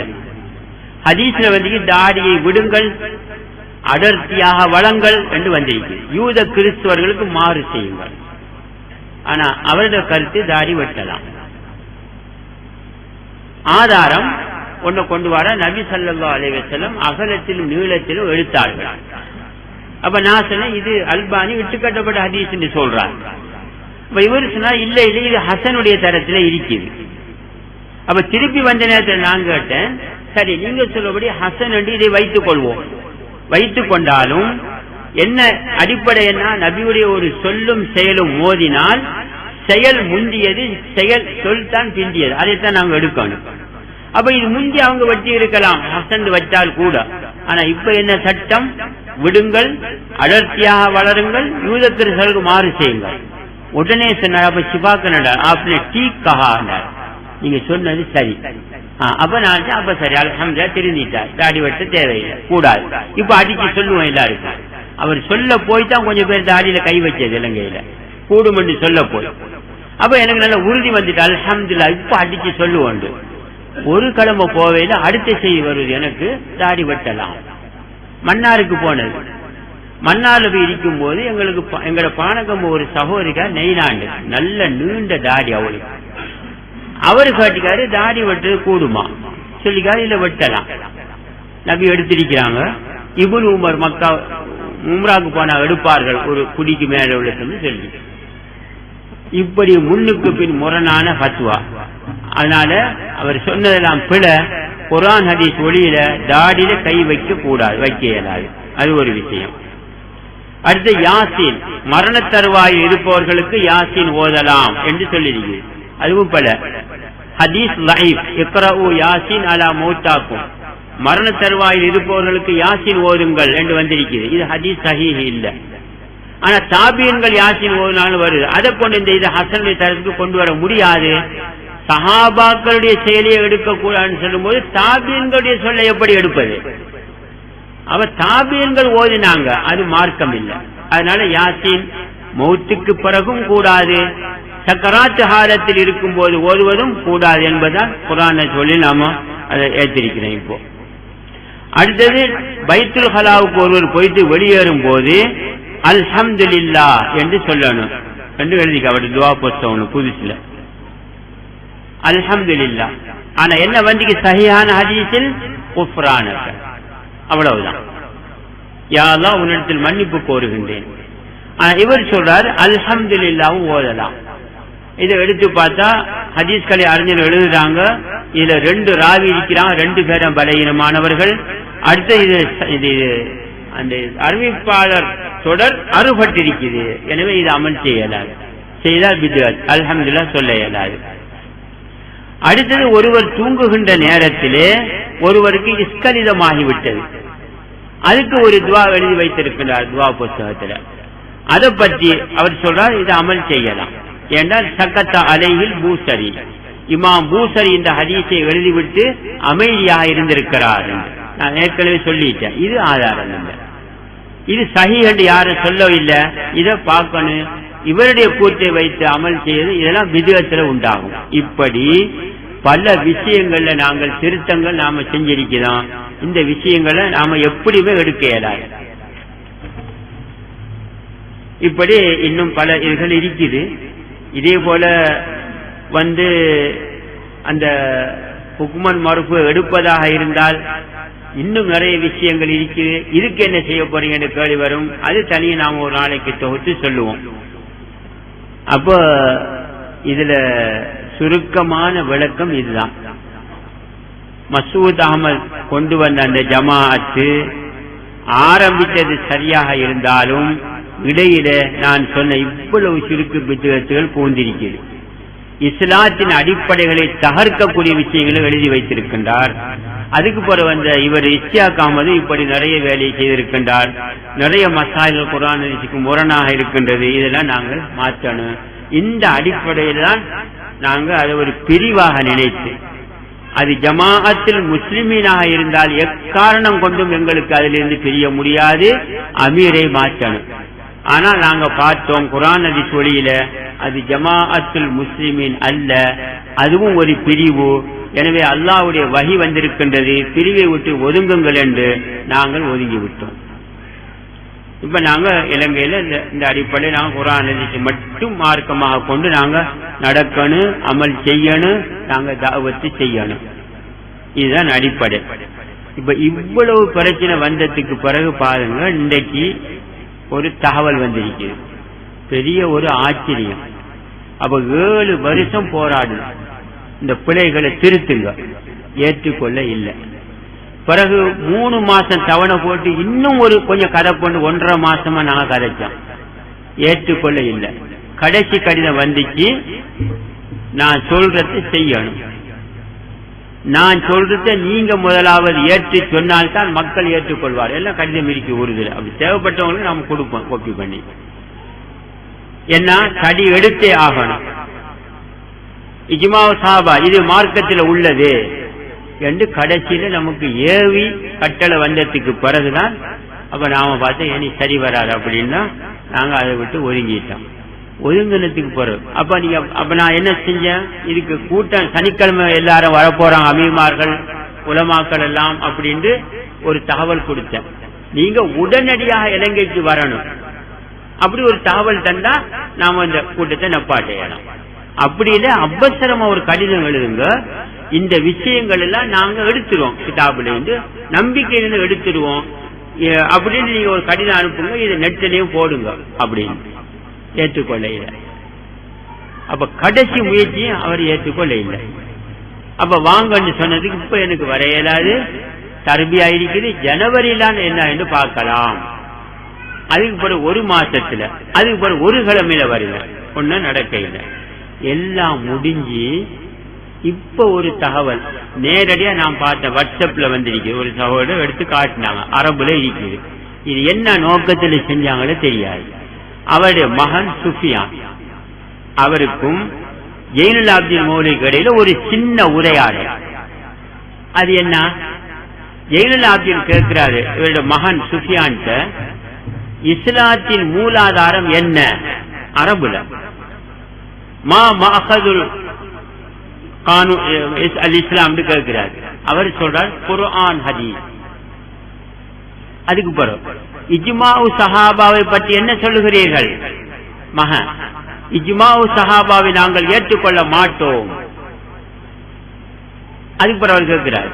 அப்போ ஒரு மசலா இருக்குது, அதுக்கு குர்ஆன் ஹதீஸ்ல இல்ல ஆதாரம், இஜ்மாஉ சஹாபாவில் ஆதாரம் இருக்கின்றது, என்ன சொல்லுகிறீர்கள், அது எடுக்க முடியாது அப்படின்னு 2 பேரும் உரையாடல். இதைத்தானே நாம இவ்வளவு காலம் 7 வருஷமா சொல்லி வந்தோம். அது நம்ம புதுசா நீங்க எடுத்து ஒண்ணும். அடுத்தது இன்னொரு தகவல் வந்திருக்குது. எப்படி, இந்தியா இந்த ஜமாத்து அமீருக்கு ஜெயினுல் ஆப்தீன் கொடுக்கிறார்.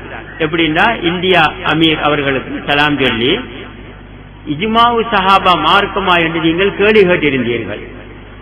பாகிஸ்தானில் நாங்கள் ஒரு சூரா கூடினோம், ஜமாத்தால கூடி முடிவெடுத்து விட்டோம், இஜ்மாஉ சஹாபா ஹுக்குமன் மர்ஃபூ எல்லாம் மார்க்கத்தில் உள்ளது இல்லை, அதை நாங்கள் விட்டு விடுவோம் என்று முடிவெடுத்திருக்கிறோம் என்று இந்திய அமீருக்கு கொடுத்திருக்கிறார் ஜெயினுல் ஆப்தீன். எல்லாம் வாட்ஸ்அப்ல வந்திருக்கிறது. அப்ப இதைத்தானே நாம சொன்னோம் அன்றைக்கு. 7 வருஷமா நாம முயற்சி செஞ்ச, ஏற்றுக்கொண்டீங்களா?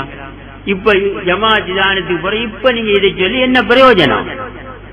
இப்ப என்ன செய்யறது?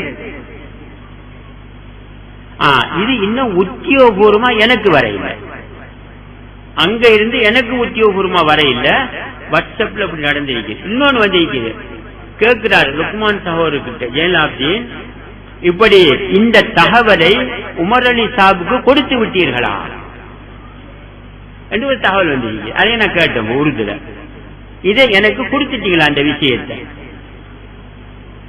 அப்படின்னு. அப்ப நம்ம அதுக்கு ஒரு பதில் ஒன்னும் கொடுக்க இல்லை. அப்படி இதுக்கு போற என்ன செய்ய? அப்ப நம்ம கேள்விப்பட்டோம் வாராங்க இலங்கைக்கு, வரட்டும் அல்ஹம்துலில்லாஹ், நாம மறுக்க இல்லை, தாராளமா வந்ததுக்கு பிறகு உட்காருவோம். இலங்கையில கொஞ்சம் பேர் இருக்கிறான், 10-25 பேரு அந்த கருத்தை ஆதரிச்சுக்கிட்டு, எதை சஹாபாக்களுடைய சொல் செயல் அங்கீகாரத்தை எடுக்கணும் என்று ஆதரிச்சுக்கிட்டு இருக்கிறாங்க.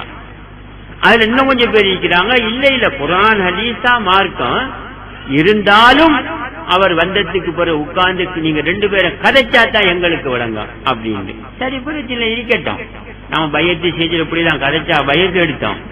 பையத்துல என்ன குடிச்சிக்க கடைசியில குர்ஆன் ஹதீஸுக்கு மாற்றம் இல்லாத விஷயத்தில் நாங்கள் அமீருக்கு கட்டுப்படுவோம். அப்படித்தான் நாங்கள் பையத்து செய்யணும். ஹதீஸ்ல இருக்குது குர்ஆன் அல்லாஹ்வுடைய வேதத்தை கொண்டு வழிநடத்தும் காலமெல்லாம் அமீருக்கு கட்டுப்படுங்க. அப்ப இது ரெண்டு தவிர வேற உள்ளது மார்க்கம் இல்லைன்னு அப்ப இப்ப அந்த மாதிரி சொல்லி இருக்கிறாங்க. அப்ப வந்தால் இன்ஷா அல்லாஹ் நாம உட்கார்ந்து கதப்போம், சொல்லுவோம் இத்தனை குஃபர் சிறுக்கு இருக்குது, எல்லாத்தையும் வாபஸ் வாங்க. இஜ்மா மட்டும் இல்ல, இது எல்லாத்தையும் வாபஸ் வாங்கணும். இந்த ஒரு 20 மசாலா இப்ப நாங்க சொன்னோம், இதை பத்தி இதுல நீங்க வாபஸ் வாங்குவாங்க. இது எல்லாத்தையும் வாபஸ் வாங்கிட்டாங்கன்னு சொன்னா அடுத்த நடவடிக்கை என்னங்கிறது அந்த நேரத்தில் குறவு வாபம் இன்ஷா அல்லாஹ். உலமாக்கள் அமீர்மாரை கூப்பிட்டு திருந்திட்டாங்க. அதுக்கு பிறகு என்ன எல்லாத்தையும் எழுதுங்க வெளியிடுங்க போடுங்க, இந்த இணையதளத்துக்கு நெட்டுக்கெல்லாம் போடுங்க, பாகிஸ்தானுக்கு முழு பேருக்கு அடிச்சு கொடுங்க. அதுக்கு பிறகு என்னன்னு பார்ப்போம், அடுத்த நடவடிக்கை என்ன செய்யறது குர்ஆன் ஹதீஸ் வழியில அப்படின்னு பார்ப்போம் இன்ஷா அல்லாஹ். அதனால இப்ப எதிர்பார்த்துக்கிட்டு இருக்கிறாங்க இலங்கையில 10-20 பேர் இருக்கிறாங்க. இனி அவங்களோட விஷயம் அப்படி இருக்கிறதுனால நாம ஒன்னும் செய்யலாது. அதனால நான் கொழும்புல ஒரு சகோதரர் கேட்டாக நாம கடிதம் அனுப்பிட்டோம். அவங்க வார விஷயமா ஜமாஅத்து தலையிடாது இலங்கையில, உங்களுக்கு ஆதரவானவர்கள் இருக்கிறாங்க அவங்க மூலம் நீங்க வரலாம் கொடுத்துட்டோம். ஏன்னா சில பிழையான தகவல்களை இவங்க ஆதரவாளர்கள் கட்டி விட்டிருக்கிறாங்க. அதனால நாம அந்த மாதிரி செஞ்சது. அதுபோல கொழும்புல எங்கட ஒரு சகோதரர் கேட்டாக அவங்க ரொம்ப நெருக்கம் அவங்களோட, எனக்கு மட்டும் நீங்க அனுமதி தாரீங்களா அவங்களை எடுக்கிறதுக்கு? நான் சொன்ன அல்ஹம்துலில்லாஹ் செய்யுங்க. அவர் சொன்னாரு கொழும்புல வெள்ளவத்தையில எனக்கு நல்ல இடம் இருக்குது, பழக்கமான இடம் இருக்குது, எல்லா காவல்துறை நல்ல பழக்கம், எந்த சிக்கலும் வராது, ஹோட்டலுக்கு புக் பண்ணி நாம அங்க வச்சு கதைப்போம். அந்த சந்தேகமானவங்களை கூப்பிட்டு வரக்கூடிய வரட்டும், நல்லா எவ்வளவு பேரை உட்கார்ந்து கதைக்கலாம், எந்த பிரச்சனையும் வராது. நான் சொன்ன சரி செய்யுங்க. ஆனா ஒண்ணு, டூரிஸ்ட் விசாவில் வந்தா நான் வர மாட்டேன் கதைக்க. டூரிஸ்ட் விசாவில் வந்து இப்படி கதைச்சிக்கிட்டு இருக்கல யாராவது என்ன குச்சி விட்டா பெரிய ஆபத்து வரும் அரசாங்கத்தால.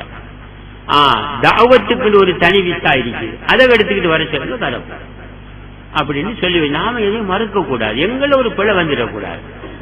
நாங்க சரியா குர்ஆன் நடக்கணும். அவங்க ஒரு விருந்தாளி, அவங்களை நாம வரவேற்கணும், கதைக்கணும். இன்ஷா அல்லாஹ் இவங்களுக்கு ஒரு விளக்கப்படுத்த வேண்டி இருக்குது, வரட்டும் கதைக்கட்டும் இன்ஷா அல்லாஹ் பார்ப்போம். அதனால அந்த சகோதரர் கொடுத்த நீங்க முயற்சி செய்யுங்க அப்படின்னு. அதுபோல நான் அவங்கள்ட்ட கால் பண்ணி கேட்கல என்ன அப்படின்னு. ஆனா பெரும்பாலும் சொல்றாங்க அந்த விசா கிடைக்கிறது கஷ்டம் அப்படின்னு. கிடைச்சி வந்தா வரட்டும், அதுபோல நாம கதைப்போம். ஆனா கதைச்சா நிரூபிக்க இயலாது. என்ன இது பிழை என்று நாம சொல்றோம், அவங்க பிள்ளைகள் நிரூபிக்கல. அதனால சொன்ன ஜமாத்தில் போன ஒரு மௌலவி சொன்னாரு அது ஜமாத்தில் முஸ்லிமீன் தான், அதுதான் நான் இருக்கிறேன் அப்படின்னாரு. இவரு காபிரா போயிட்டாரு. நான் சொன்ன இல்ல, நீங்க அவர் உங்களை முர்த்ததுன்னு சொல்லவும் நீங்க அவரை முர்த்ததுன்னு சொல்லி நீங்க ஒரு பிரிவை உண்டாக்கி வச்சுக்கிட்டு இருக்கிறீங்க. அது பிரிவென்று சொல்லி நீங்க ஒதுங்கி இருந்தால் நீங்க ஹக்கில் இருக்கிறீங்க, நாங்க வந்து உங்களோட சேர்ந்து கொள்வோம். நீங்க அது பிரிவென்று சேர ஒதுங்க இல்ல, அது ஜமாஅத்துல் முஸ்லிமீன் தான் என்றைக்கும் சொல்றீங்க நீங்க. அப்ப இவ்வளவு சிறுக்கு போறீங்க, எப்படி ஜமாஅத்துல் முஸ்லிமீன் ஆயிருக்கும்? அப்ப நீங்க வந்து எங்களோட சேர்ந்து கொள்ளுங்க, நீங்க வந்து எங்களோட சேருங்க, இதுதான் ஹக்கு.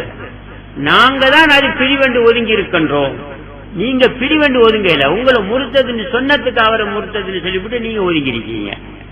அப்ப உங்களை முரண்பாடு இருக்குது. அப்ப நான் சொன்னேன், அவர் சொன்னால் விவாதத்துக்கு வாங்க, நான் நிரூபிப்பேன் அது ஜமாஅத்துல் முஸ்லிமீன் தான். அப்ப நான் சொன்னேன் சரி, இப்ப நான் முதல்ல நிரூபிப்பேன் ஜமாஅத்துல் முஸ்லிமீன் இல்லன்னு, பல சிறுக்கு குஃபர்கள் பிதஅத் நிரூபிப்பேன். அதுக்கு பிறகு நீங்க நிரூபிப்பீங்க அது ஜமாஅத்துல் முஸ்லிமீன். அப்ப நான் என்ன முடிவு வர ரிசல்ட் என்ன, மசூத் அகமதுலையும் இவர்களையும் முரண்பாடு இருக்கிறது தான் வரான். நான் நிரூபிக்கிறேன் சிறுக்கு பிதஅத் அப்ப சொன்னதெல்லாம் நீங்க இல்ல ஜமாஅத்து நிரூபிப்பீங்க, அப்ப முரண்பாடு தான் வரான். ஏன் ஒரு ஜமாஅத்து முஸ்லிம் அந்த அங்க 2 ஹலாபத்து, 3 பேர் வந்தா ஜமாஅத்து உருவாகிட்டு சொல்றான், அந்த நீங்க 13 வருஷம் மக்களோட ஜமாஅத் இல்லங்கிறீங்க.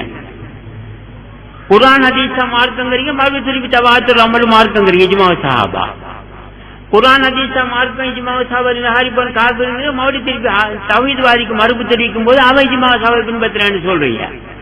அப்ப முரண்பாடுதான் உண்டாகும் என்று சொல்லி வச்சிருக்குது. நாங்க பின்வாங்க, இப்போ முந்திதான் சிக்கல். விவாதம் கூடாது, முபாஹலா கூடாது. இப்ப அப்படி இல்லை, நாங்க குர்ஆன் ஹதீஸ் தெளிவோடு இருக்கிறோம். அதால கதப்போம். ஆனா இப்ப இல்லை, எங்களுக்கு 2 கிழமை தேவை. இப்படி அவங்க வாரண்டெல்லாம் சொல்லி இருக்கிறாங்க. அந்த பிரச்சனைகளாம் தீர்ந்ததுக்கு பிறகு பகிரங்கமாக வாங்க, நாம நம்மட பள்ளியில இல்லாட்டி புத்தளம் பள்ளியில உட்கார்ந்து அழகா எல்லாரையும் கூப்பிட்டு வச்சு கதைச்சி நான் நிரூபிப்பேன். அது பிரிவு உண்டு, நீங்க நிரூபிங்க அது ஜமாஅத்துல் முஸ்லிமீன். நாங்க பிரிவுங்கிறத நிரூபிச்சா நீங்க எங்களோட சேர்ந்து கொள்ளுங்க. நீங்க அதை ஜமாஅத்துல் முஸ்லிமீன் நிரூபிச்சீங்களாக்க அங்க முரண்பாடு தான் வருமே தவிர வேற ஒண்ணு இல்லை. நிரூபிங்க பாப்போம். நீங்க அதை ஜமாஅத்துல் முஸ்லிமீன் நிரூபித்தால் எங்களுடைய கடமை உங்களோட சேர்ந்து கொள்ளும். ஆனா உங்களால ஒரு காலமும் நிரூபிக்கல, அதோட இப்படி இருக்குது. இதுதான் விஷயம். அப்ப இதுக்கு பிறகு இன்னும் சில தலைப்புகள் இருக்குது. அந்த அவங்க இஜ்மாவு சஹாபா மார்க்குங்கிறதுக்கு ஆதாரமா கொண்டு வராங்க, அதை நாம விளக்க வேண்டிய, அதெல்லாம் வேற பாடங்கள் ஜும்மாவில் விளக்கப்படுத்துவோம் இன்ஷா அல்லாஹ். இஜ்மாவு சஹாபா பின்பற்றதாக இருந்தால் இன்னும் ஒரு தொகை விஷயம் இருக்கு, அதே நீங்க பின்பற்றணும். அதை பட்டியலிட்டு நாம போட்டு பார்க்க வேண்டி இருக்குது. இப்படி கொஞ்சம் விளக்கங்கள் இருக்குது. அப்ப அதனால இதுல சுருக்கத்தை நான் இப்ப சொல்லிட்டேன். இதுதான் சரியான விளக்கம் குர்ஆன் ஹதீஸ் ஒளியில. அப்ப இப்ப எல்லா சிலவங்களும் சந்தேகம் வந்துட்டு அன்றைக்கு கேட்டாங்க, அப்ப நாங்க பைஅத்து செஞ்சது ஒரு பிரிவுடைய தலைவர். அப்ப எங்களோட பையத்தின் நிலைமை என்னாண்டா, அதையும் விளங்கி கொள்ளணும். அதாவது நாம முந்தி ஹக்குலாம் இருந்த எல்லாரும் சத்தியம்தான், அண்டையிலிருந்து இன்றைக்கு வரைக்கும் அதுதான். நாம சிறுக்கு பிடிவத்துக்களை ஈடுபடுறதில்லை. இப்படி இருக்கும்போது நாம தெரியாம போய் அந்த பிரிவுல சேர்ந்துட்டோம். அப்ப ஒரு ஆள் அது ஜமாஅத்துல் முஸ்லிமீன் சேர்ந்து பைஅத்து செஞ்சார். பிறகு தெளிவாயிட்டு அது பிரிவு. அதனால இவருடைய இஸ்லாம் முறியாது, வழங்கிட்டா இவங்களோட பையத்து அது இதாகாது. நாம ஹக்குலாம் இருக்கிறாங்க. அப்ப நான் அப்படி ஒரு ஆளுக்கு மனசுக்குள்ள உறுத்திக்கிட்டு இருந்தால் அவங்க பையத்து செய்யட்டும், பிரச்சனை இல்லை. ஒரு அமீர் செய்ய சொன்னா நம்ம செய்ய வேண்டியதான். இப்போ ஜமாத்தில் இருக்கிறோம், அமீர் ஜமாத்தை விட்டு போயிட்டார், உடனே ஒரு ஆளை தெரிவு செஞ்சிட்டோம். இப்ப முழு பேரும் அவருக்கு மோடி பையத்து செய்ய கிடையாது இல்ல, ஆனா அவர் சொல்றார் செய்யுங்க, அப்ப செய்ய வேண்டியது. அப்ப ஒரு ஆள் எனக்கு ஒரு சந்தேகம் இருக்கு, அவருடைய சந்தேகத்தை தீர்க்கிறதுக்கு பையத்து எடுக்கலாம். அதனால முழு பேரும் பையத்து செய்யணும், அவருடைய பையத்து முறிஞ்சிட்டு குர்ஆன் சொல்லியில அப்படி ஒண்ணு இல்லை. இது நினைக்க உலக வரலாற்றே நடந்த முதலாவது சம்பவம் தான் இது, நமக்கு தெரியும். இப்படி ஒரு முந்தைய நபிமாவுடைய காலத்திலேயோ நபி ஸல்லல்லாஹு அலைஹி காலத்திலேயோ அந்த கிலாபத்திலே இப்படி ஒரு நடந்ததா ஒரு வரலாற்று இல்ல. இதுதான் முதலாவது நடந்ததுன்னு நான் நினைக்கிறேன். தெரியாம சொல்ல அவர் சொல்ற மாதிரி தெளிவா உணர்த்தப்பட்டு இருக்கிற, நல்ல உணர்த்தி இருக்கிறாங்கடா, இது பிழண்டு. இப்ப இவரே சொல்றாரு, நம்மட இதுல இருந்து போனவர் நம்முடைய இபத்ராம் அலி சொல்றாரு, முர்த்ததுன்னு ஃபத்வா கொடுத்த உடனே நான் அவருக்கு உபதேசம் செஞ்சேன், இது பிழை நீங்க செஞ்சது, ஜமாஅத்தை வெளியேற்ற நான் உபதேசம் செஞ்சேன்னு சொன்னார். எத்தனையோ அப்ப இவர் இபத்ராம் அலி சொன்னாரு, நான் இவருக்கு உபதேசம் செஞ்சேன், நீங்க என்ன ஜமாஅத்து வெளியேற்று பிழண்டு, அவர் ஏற்றுக்கொள்ளன்னு இவரே சொன்னார். அப்ப அதான் நான் சொன்னேன், இவரு மசூத் அகமதை பின்பற்றி தான் உங்களை வெளியேற்றினது. அவரே எழுதியிருக்கிறார் ஜமாஅத்திலிருந்து வெளியேற்ற முடியும் அப்படின்னு, வெளியேற்றியும் இருக்கிறார், அதை பின்பற்றி இவரை வெளியேற்றினார். அப்ப நீங்க எப்படி சொல்லுங்க இது நேர்வழியில் இருக்குது? அப்ப நல்லா வழங்குற பிரிவு உண்டு. அப்ப அந்த வகையில நாம சொல்ல அந்த பையத்து அப்படி ஒண்ணு இல்ல. அதுக்கு அப்படி ஒரு சந்தேகம் வந்தா அவங்க அதை திருப்திக்காக செய்யலாமே தவிர அது இஸ்லாம் அல்ஹம்துலில்லாஹ் நாம ஹக்குல இருந்தோம், தெரியாம பிரிவுல சேர்ந்தோம், திருப்பி ஒதுங்கிட்டோம், அல்லாஹ்வுக்கு சரி நாம ஹக்குலாம் இருக்கிறோம், அவ்வளவுதான்.